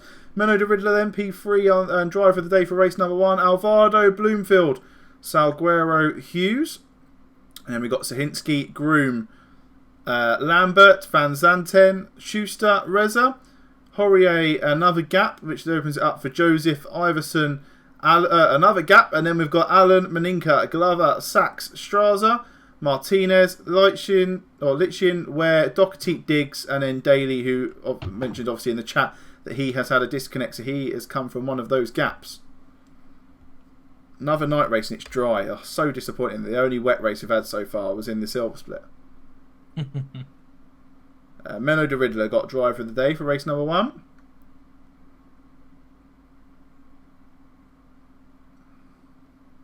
Let's have a look in a pit box, shall we? A pit box for the...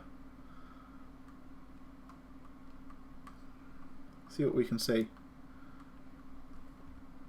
Ah, excellent. This is where like the drivers and their race engineers get up to a little bit of like a few cuddles post race.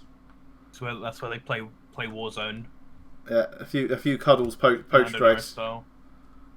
If we ever do an advert for a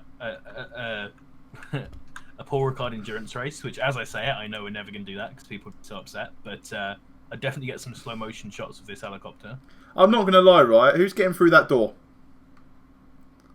Like honestly, who is like?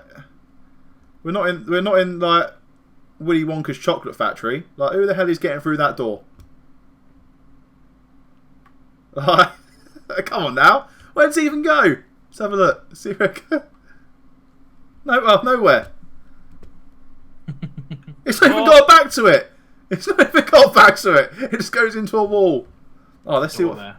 Have the cars started moving yet? I forgot to control F7, and so the cars stole my camera. Yeah. Are they starting to move? Are they? Yep. We're having a look at. We're just having a look at a few posters. Some nice corridors, some stairs, some half doors. Half doors. Oh, they've all gone. Come back, cars. Oh, they've not all gone. Oh, there goes Connell Daly. Is he going to catch up though? Yeah, if he's that far behind, he could get. Oh, he will. Yeah, he will. They're only at the first corner. I mean, honestly, who makes those doors?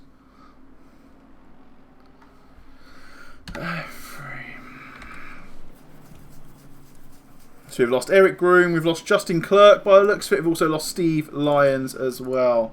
Oh, I like those fake lens effects. Quite nice. Fake lens effects?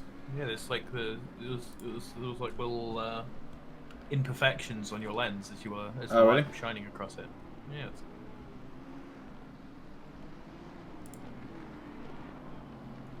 I'd suggest as they get further down on the straight, you should go to camera set 1 and turn off all your HUD. What's that, sorry? Camera set 1? As they get further down the straight, camera set 1, turn off your HUD. Okay. Just watch them, because it looks good. Okay, we'll go higher up. All in night view.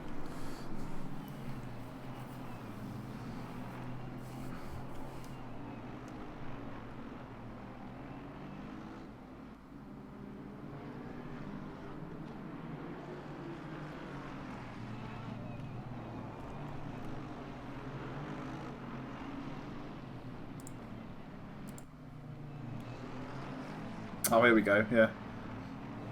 I'll see what you mean. So the driver's going to be... next cut. Yeah, the driver's going to be a little bit out of position then, as with all the disconnects. Oh yeah, so here we go. Look at the field of view as they come in under that Paul Ricard banner. As they come out of focus into focus. Yeah.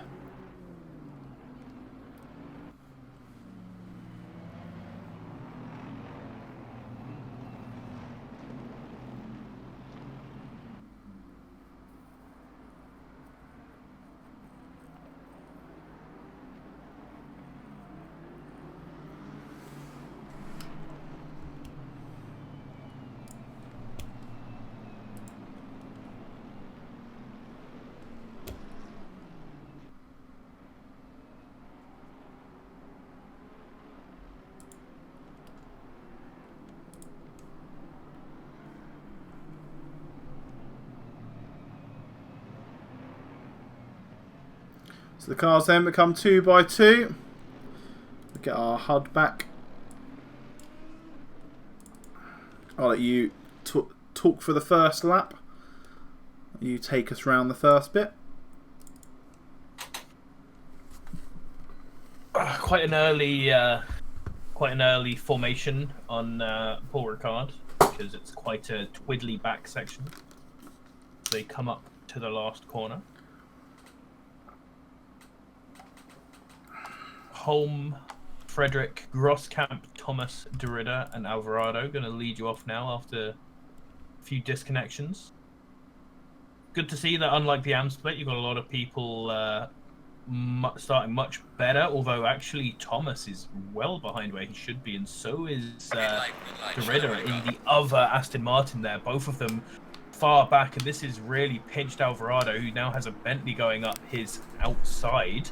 5-pack really tight there going into the first corner. Hopefully they'll make it through clean. Nope, there's an Aston Martin bouncing between all of them. There's a load of cars diving out onto the side to not get caught up in this absolute chaos as we're going through towards the end of the first sector. We've still got 2 Bentleys side by side right at the front in the form of Salguero and Hughes, pushing it really hard, trying to keep up with Bloomfield into this first straight. It's going to be really hard going side by side through here to get a better line, so one of them's going to have to take the point, and it's Salguero, as Alvarado sneaks through in front as well and is going to get a better run up here. Not going to change any cameras because this is a bit confusing as the field changes, but we now have Jimmy Holm leading from Frederick Bouillon, Tom Grosskamp, Shane Thomas, Ashley Bloomfield, Steve Hughes, German Salguero, Nicholas Alvarado, Thomas Van Zanten, and Kai Zaransky filling out your top 10. And after that, it's chaos, as people have been absolutely thrown around. We still have packs of 4 going to the end of this straight, as Paul Glover has managed to have another really good start, actually, and has thrown himself into the mix now in 14th, fighting with this big pack. Porsche, they're going to run up the side of the Audi.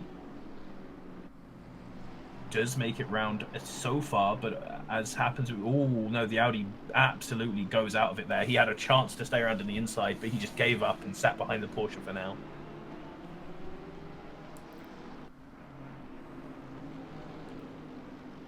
We knew Glover being a little bit aggro on the back of here. I mean, we knew it was coming eventually, that turn 1, turn 2 would catch some of our pro spinners. There is a spinner, I believe that's Angareza again. He's not had a great Paul Ricard, has he? He had a mare of a race 1, and I think he's just caught the curb on the inside of the last corner. Yeah, and we have Sachs now going side by side with Horiot as well into the first corner. The BMW making it look easy. It looks like the Honda probably backed out there. Did not want to have another turn 1 incident.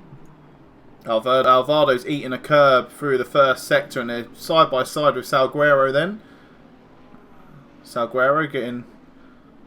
Salguero once again having the better of the run into the straight with someone side by side, but Alvarado isn't going to give up quite as easy as the other Bentley was. Going to slot in right behind him, and with the big wake that you get from the back of these beastly Bentleys, he should have a decent time with that strong Honda power pulling up behind. But it looks like he was slightly messy out onto the front, and now there's another Bentley going to come. Bentley's, luckily for him, pulling right out to the side of the road, not going to box him in. The Bentley could have done a lot of wrong to Alvarado there. after losing all of that draft, the Bentley's starting to lose a bit of pace, and Alvarado's coming right over to the other side to get the good draft. Bentley doesn't know who to follow now. It's going with everyone. Salguero coming really fast through that corner. Gonna hold on, but this corner can decide a lot. Side by side through this big long right-hander. And Alvarado's going to have a little bit more pace into this next corner, but has lost the position. And now the other Bentley of Steve Hughes is right up beside him, and he doesn't want to quite risk it through there. Still just about hanging in. Oh, where this pack have been battling, it's let the front five just run away with it. I mean, there's a 4-second gap already between P5 and P6 as Steve Hughes hangs it out to dry in the penultimate corner, and that's going to lose him some time as well to Van Zanten. It's just looking to get past him. We're going to get I think we're going to get a new AM split winner for the first time of Season 3, because the Riddler's fallen all the way down to P22 following that incident at the start of the race. But this is the pack. I think this is the hunting ground. Salguero leading it through. Hughes doing the same thing that Alvaro did in the last lap, and that just led Alvaro into a whole world of trouble through lap number 2. So hopefully it doesn't do the same for Steve Hughes. Andrew Schuster looking at the inside. Holy moly, that's not the line. That was a big off there as someone's picked up a...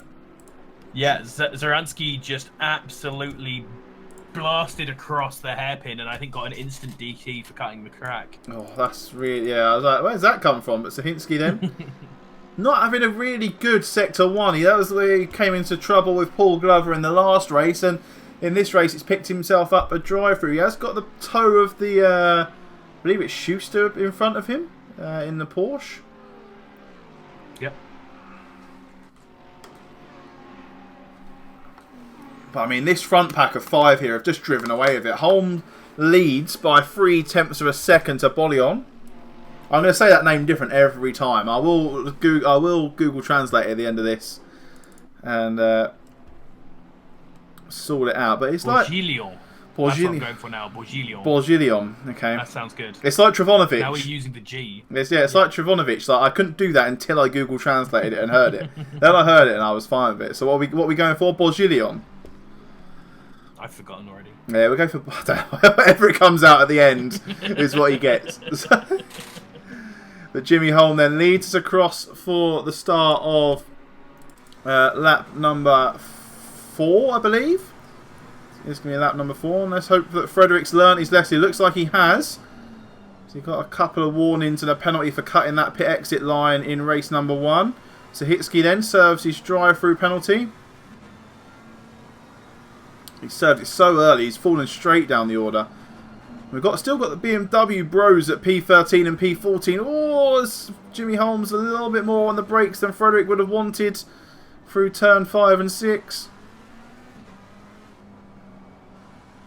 That's going to be... He's really close. Oh, no, he got a little bit wiggly on the outside of there. He was going to have a good run at the Ferrari to this last corner, but he's now fallen back and he's going to have to make up that time again. It's going to be Ferrari. I was about to say it's going to be Ferrari power versus McLaren draft as we come down that straight. Groskamp doing a little bit of a wiggle just behind them as well to try and throw Thomas off the scent, but Thomas is keeping up with it nicely.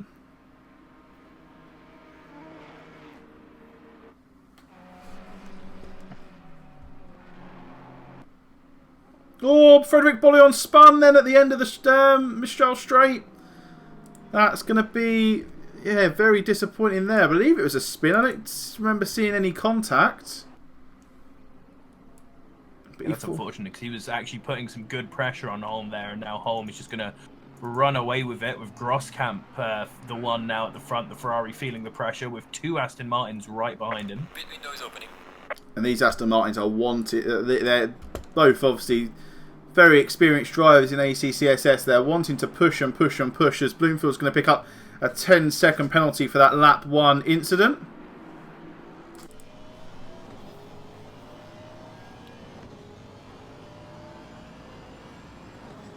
So that's relieved the pressure a little bit. Where's Bollion fell to? I think he's fallen down to, yeah, the 8th, 9th. Still going. I think he might be down to 11th or 12th. Quite far, and he's pitting now as well. Yeah. Get that out of the way. Get them 50p tyres off the car, that car, because that would have been a lot. Ryan Ware, Schuster, hurry up. Lots of people in. Groom. Sachs, Strasser. One of the Hondas coming in as well. And another Mercedes. So a ton of people pitting. Really thinned out our field. Paul Glover then finds himself P2 in class at the moment. It's a Rob, yeah. He's chasing down Van Zanten. He's 3 seconds away from him. But still got the pressure on at the front between Bloomfield and Thomas and Grosskamp. Ferrari 1-2 at the moment. Thank you very much for the follow, Tico Nash. Appreciate it, man.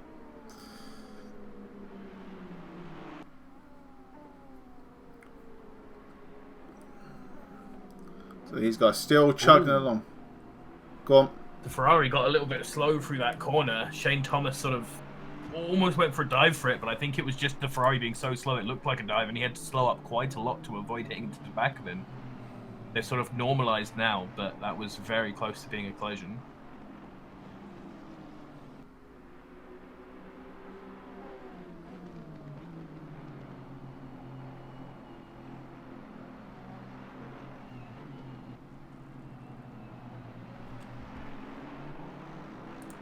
Shane Thomas is going to dive into the pits, get out of this fight early on.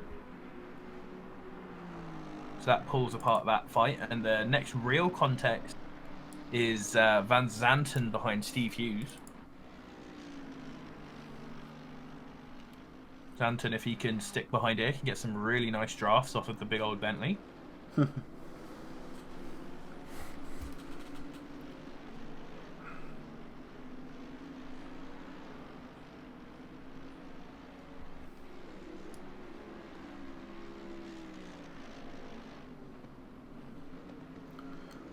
Really thins out in this pit stop winner. There's a couple of battles across the pack. 4-4-4, which is Rodrigo. Diggs, Iverson and Maninka in quite a nice little gap here with, I think, Ridley just on behind of him. They're just coming up to the start of the straight, so we can see if anything is made of this. Ooh, that Honda getting a little bit, going too fast into that first corner. You need to sacrifice the first corner to set up for the second there. He's now fallen big behind that Porsche of Diggs. He's going to be rocketing out a big lead on the straight.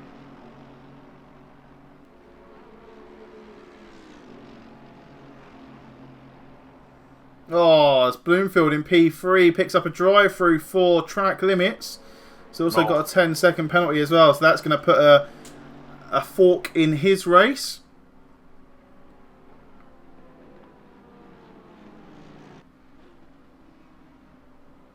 Penalties are slowly trickling in for all these cars. A few more incidents in race number 2 than in race number 1. The Riddler picking up a big old chunk, causing a couple of collisions. Probably more aggravated driving from the instant at the start of the race. I'm surprised he didn't pit early. He mustn't have got too much damage. When it comes to yeah, he shouldn't have, I assume he hasn't got a lot of damage then coming from this first lap incident, because that looked like a big old collision with a lot of the pack behind. A lot of people haven't been listening to what we said about the pit entry. People losing a lot of time by taking a really tight little line into the pits. That's Bloomfield. Got a ton more people in the pits now. Yeah, Bloomfield files in, I think, in P12 on track, behind Doherty. And we go back to stories of old now. We've got Diggs and Doherty side by side on track. That's season 1. That is season 1 to a team. Max Diggs and Mike Doherty were fond friends and fond rivals on track through season 1. They find themselves in the same split this season. There is about a 6-second gap between the two of them, but good to see them side by side.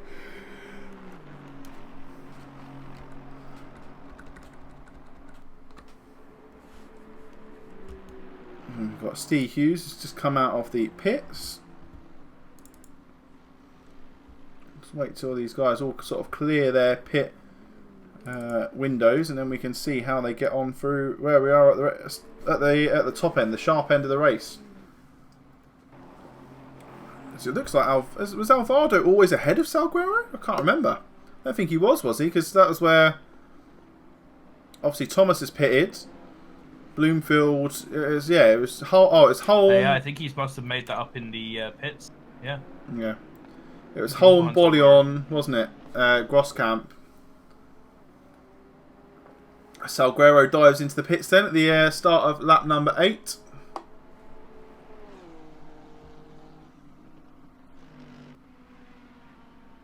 Everything's starting to thin out a little bit. Is Bloomfield going to take the pit this lap? Looks like he is about to dive in. So it's Doherty, who he just jumped ahead of. Oh yeah, he got ahead of Doherty then on that lap.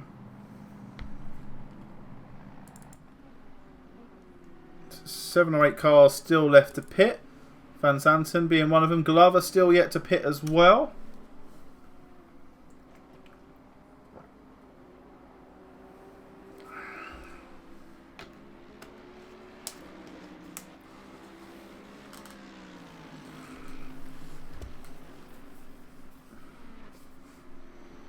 Is that a back marker lift? Yeah, I think it is. It's Connell Daly, isn't it? Lifting out the way. I was about to say, Van Zanten's got a great drive on him through the through the Mistral Straight, sorry, and it wasn't. It was a back marker, so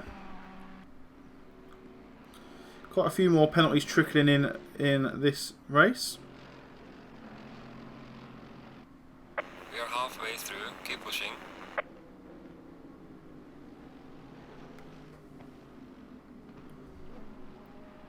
We've got Schuster fighting with... Is that Doherty out of the pit lane? I think that gap was over the pit straight. So a few of our field are starting to sort themselves out. We'll see out where Bloomfield trickles out into. I think he's going to be... Doherty's just come out behind Horiot in 20th position. Oh, so Bloomfield... Oh, he had a 10-second penalty as well, didn't he? I was about to say, Bloomfield has lost a whole lot of time to Doherty, but...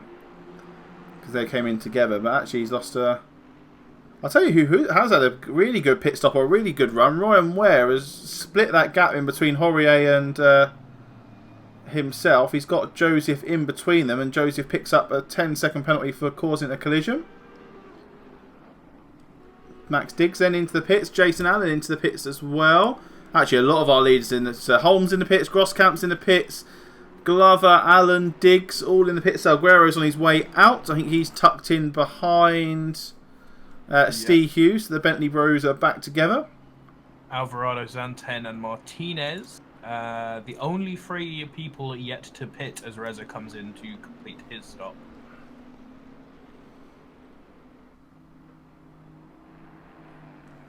So I think Steve Hughes has jumped Salguero in the pit as well, because he was...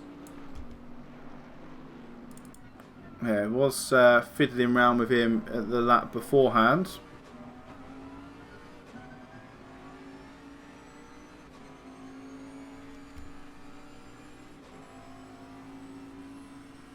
So Bloomfield then behind the Riddler, following the incident that they had a coming together with in at turn 1.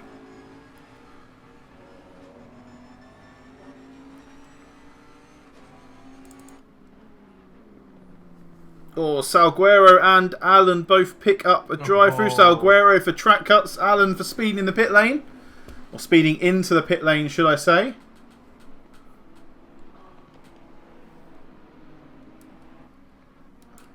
Lots of automatic DTs getting handed out in this race. Yes.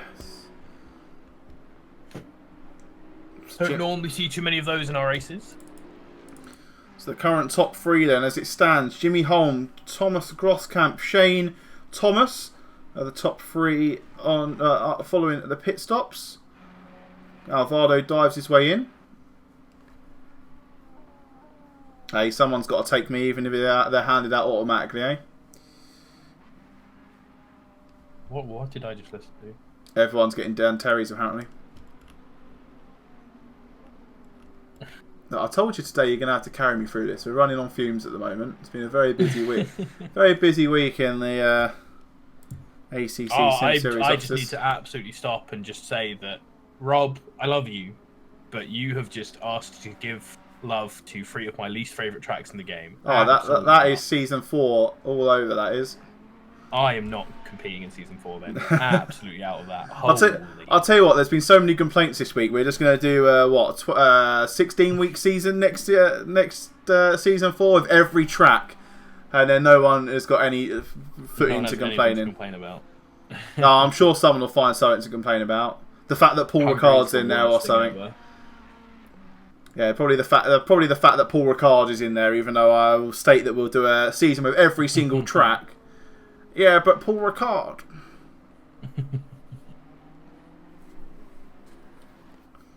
Oh, imagine, right? Imagine if we could do a format where they race on 2 tracks in one evening. So they have. So instead of having 2 races, you have. 1 on each track. Yeah, so you get rid of the free. So the free practice becomes like a 10-minute. This is like to join the lobby, and obviously the driver briefing. Half an hour quali, half an hour race, and then the next server. So that would say boot at 7. Then the next server would boot at say 8:15. Oh, it could be done. You know, it could be done. Oh, that's. Where's my notepad? If you have any suggestions, where's my notepad? That is being written down. Throw some of them in here. That is being written down and a half. Where is my notepad? People are going to be real upset with that. Why? Because then they have to practice 2 tracks at once. That's a shame. We're rookie No, series. I We're agree with literally you. we're a rookie series. We're literally built for practicing how to drive fast. And to be fair, the amount of stress some of these people have been putting me through this week, they can have some of the taste of their own medicine.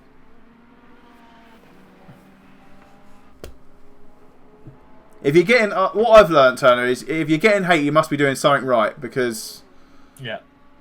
like, I mean, I've been getting a lot of hate this week, and everyone's I think we've had probably 15 people not turn up for a race total, and 9 of them are in the pro split. Like, so if you hate it that much, then you wouldn't be here. But you're still here, even if you're moaning at me all week. Has Van Zanten come out in front of Jimmy Holm? No, he hasn't. No, it's just the the timing in ACC. So all our pit stops have cleared. We'll have a look at where. Is in about 6th, 7th. Has Bloomfield just add an inch? Oh no, he's down in 22nd after his drive-through. Drive-through, and he And didn't it's- take his 10 seconds in the pit, so just a drive-through. No, I think he did, and I think he's. Or maybe got another one. Yeah, he got another one, I think. Oh, he's hit the Riddler again. Oh! Those 2.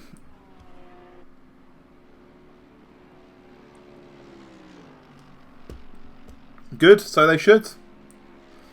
It's a great Lots of track. practice. Thoroughly enjoyed it. So 8 minutes left. Jimmy Holm leads by 10 seconds from Tom Grosskamp. Shane Thomas finds himself in P2. A massive pack down here. Where's car number 46?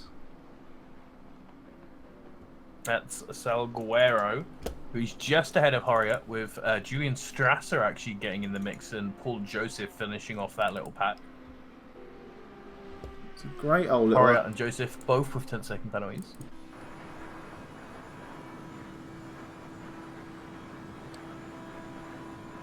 I'm just looking forward to Silverstone next Sunday, man. That's literally...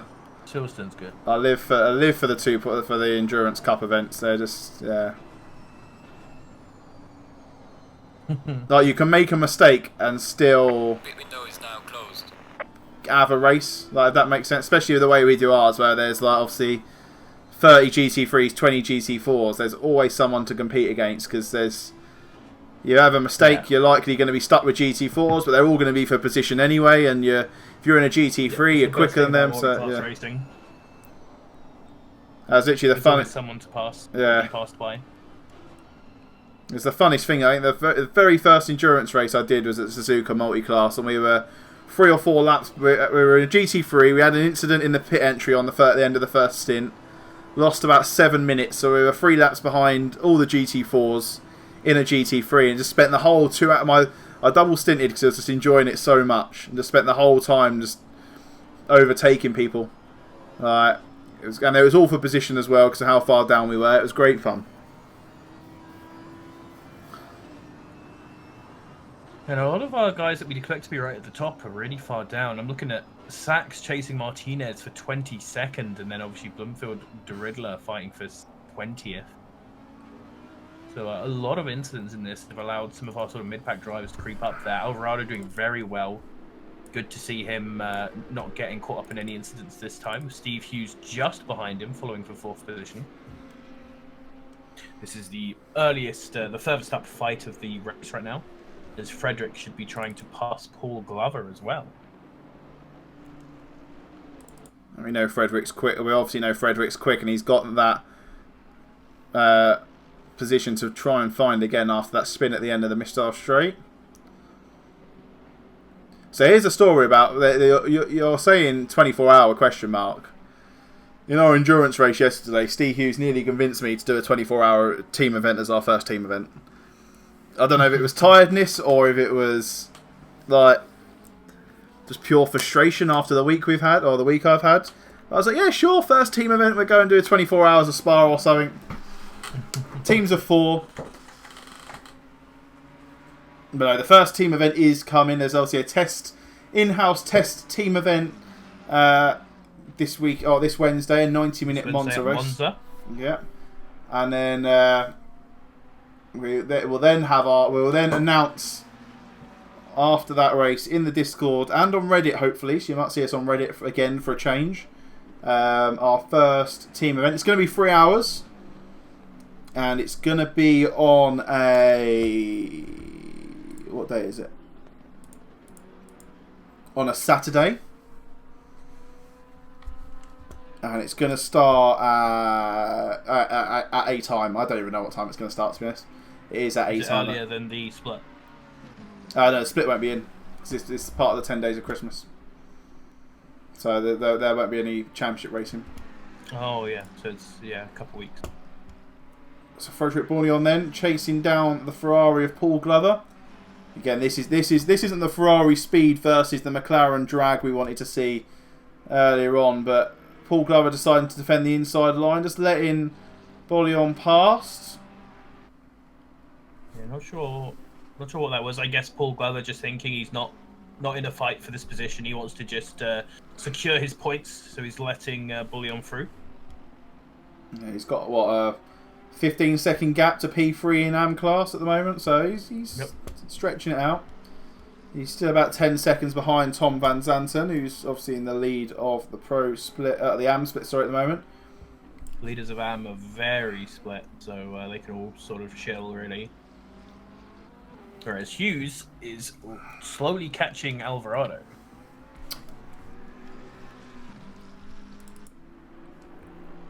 Yeah, this is actually probably going to blow our AM split like wide open, because obviously De Riddler's won 3 of the 4 races so far. He's down in 10th in class at the moment, so he's only going to secure 10 points here. But Van Zanten, Glover, Van Zanten and Glover and Sahinsky, who's obviously had a bit of a difficult race here, especially picking up that drive through for cutting the chicane early on. They're going to mix it right up a little bit. Obviously, still expect De Riddler to be at the top. We catch a yawn.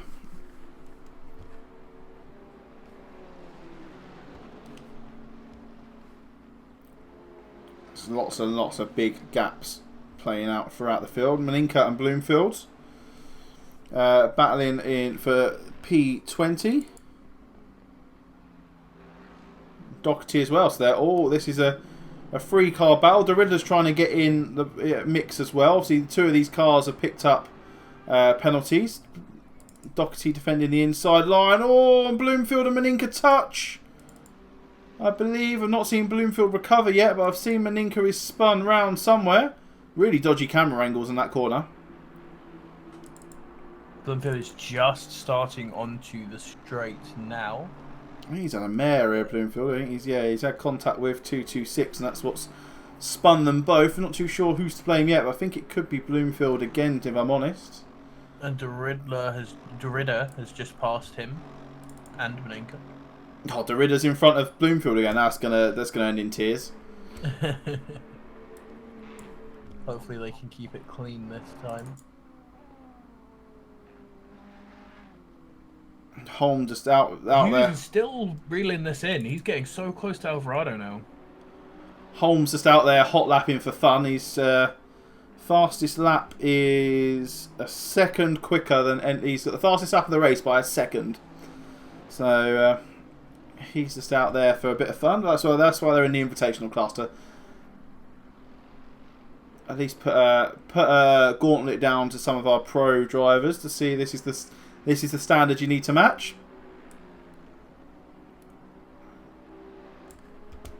That's 2-4-1 then, picking up another 10-second penalty then for spinning 2-2-6. Looks like we're about to cut. This is the penultimate lap, so we're going to have one more lap after this.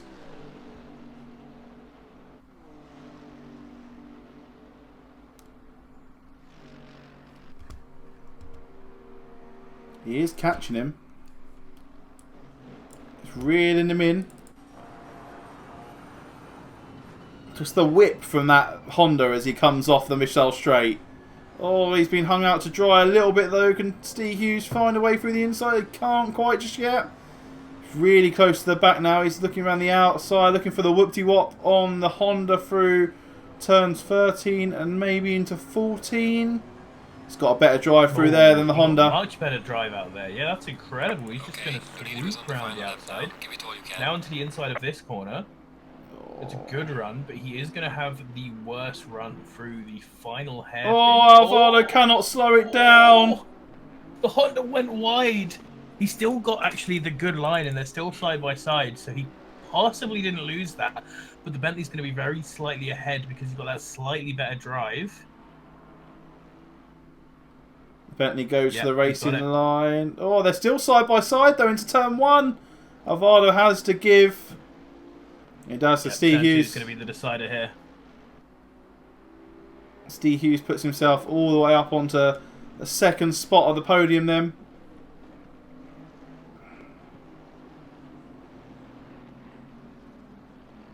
Everyone else is in little pockets. Salguero chasing the back of Diggs. Well, Salguero getting past Diggs, but I think Diggs has had a spin somewhere. He's fallen right down the order. He's fallen 4 or 5 positions down the order here.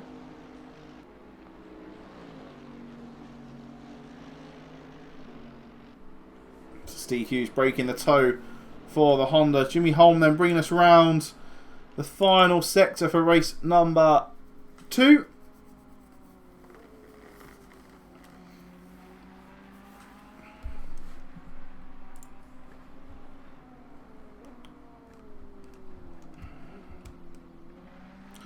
As he brings us in through the tight and twisty turns.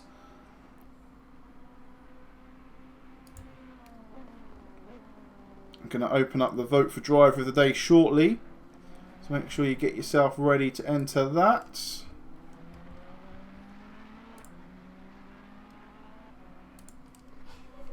Oh, I don't think we are, because I think I've closed it. The leader has finished the race. There we go then. So Jimmy Holm has crossed the line to take the win. Another win for himself. It's 4 wins from 4 from Jimmy Holm in the invitational split. Frederick Bouillon trying to recover from that spin at the end of the straight. Secures himself in P8 then. And no one in our top 10 has any 10-second penalties. Oh, so even better. Nice and easy. So driver of the day then for race number 2. For P1 it'd be Jimmy Holm. P2 will be Tom Grosskamp. P3 will be Shane Thomas. P4 will be Alvarado. P4 will be Steve Hughes, sorry. P5 will be Alvarado, P6 will be Van Zanten, P7 will be Schuster, P8 will be Bouillon. Well, I've absolutely slated that, but hey ho. P9 will be Glover, and P10 will be Ryan Ware then for your driver of the day. Salguero plants into a wall.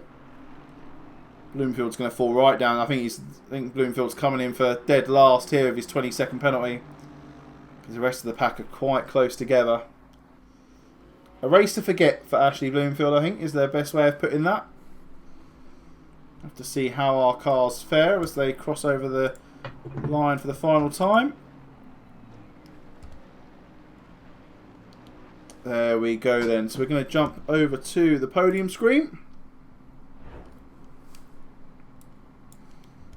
Type in that podium. Let's get your votes in now for driver of the day. We're going to tally them up very shortly. What were your highlights for race number 2? Right, both races actually. We're now at the end, aren't we? So both races. What were your highlights then for round number 2, Gareth? We had some good racing. Some of the big side-by-side stuff that we had that went through, as you said, basically the whole lap with people going together. Starting with drafts down the straight and then through the whole of Sector 3 and down to the first corner. Those battles were really fun, every single one of them, and it was great to look at. There wasn't action all the time, but when there was action, a lot of it was really good and consistent. Yeah, I think that when the battles when the battles started heating up a little bit, we started to see the true sort of depths of what was going to happen. And like I said, Steve Hughes and Alvaro towards the end. I think between Glover, Sahinsky, and is it Thomas at the end of race number 1? I believe was it them 4? I think obviously Glover and Sahinsky. Yeah. But I'm trying to think I think it was Thomas the third one. But yeah, all those guys all battling it out for the last couple of laps has really shone a light. And the driver of the day is going to go to someone that's been craving the attention, but is also actually needs a compliment because he has been an absolute great help for me this week. He is my Bad Boys USA buddy this week. He's been on the calming end of some very stressful messages that I've been sending him, and that's going to go to Paul Glover then for driver of the day for race number 2. He did have 2 really good races as well. Like the starts were fantastic from him both times, and then he just had decent performances and crept up the board since then. Yeah, I think got himself on podium for race 1 and race 2 for the AM split. So actually, we didn't go through the leaderboard at the end of those races, which is my fault anyway for not being really with it this evening. But yeah, so that's going to be the end of week number 2, and we're at the halfway stage. At the halfway stage of our championship, Jimmy Holm winning 4 out of 4 races. Let's see if we can get himself a 7 out of 7. Obviously the 7 out of 7 with the last race only obviously being an hour. But yeah, thank you very much for joining me this evening, Gareth. Any closing thoughts or theories? My closing thoughts are that I've watched far too much motorsport this weekend, and I need a nap. Need a week detox from everything motorsport. So thank you very much for joining us this evening. If you've been in the chat, obviously supporters, thank you to the new subscribers. There's been 3 or 4 of you, and obviously Gixer for the 500 biddies. Thank you very much to Tico Nash for the follow as well. If you're interested in signing yourself up, you need to be on the Discord, especially to get yourself into our closed Monza test. The sign-ups are closed. You can't get in the closed Monza test. The sign-ups are already closed for that. But on Wednesday, we'll be announcing our team event. That'll be announced first on the Discord, and then it will come out to the public knowledge on Reddit afterwards. It'll be a 30-team limit initially. We'll see how many sign-ups we get. So the first 30 teams will be able to take part in our first team event. And then, yeah, we'll see you back here on Friday for Gareth and Stefan for round number 3, where we head to a very drab and dreary Brands Hatch. Essentially, my commentary this evening on a racetrack is what we'll remember as well. Tuesday, AC, Ginetta, GT4s at some tracks, good tracks. It'll be fun. Yeah, so get yourself signed up to those. We've got a calendar is coming out this evening. I think I've already written it somewhere, so I'll put the calendar in the Discord for this week's event. We've got obviously the evaluation race Monday, then a big AC party on Tuesday, team test on Wednesday, then we're back into the full swing of things for round 3 of the Championship Series. And then, if you've not been with us for a while, because there's been quite a few new people, we head to Silverstone on Sunday for round number 2 of the Solo Endurance Cup. So expect to see Gareth and Stefan on both Friday night and Sunday afternoon. as we head to Silverstone for that. So thank you very much for joining us this evening, guys. We'll see you on the Discord through the week, and we'll see you back here next week. Goodbye.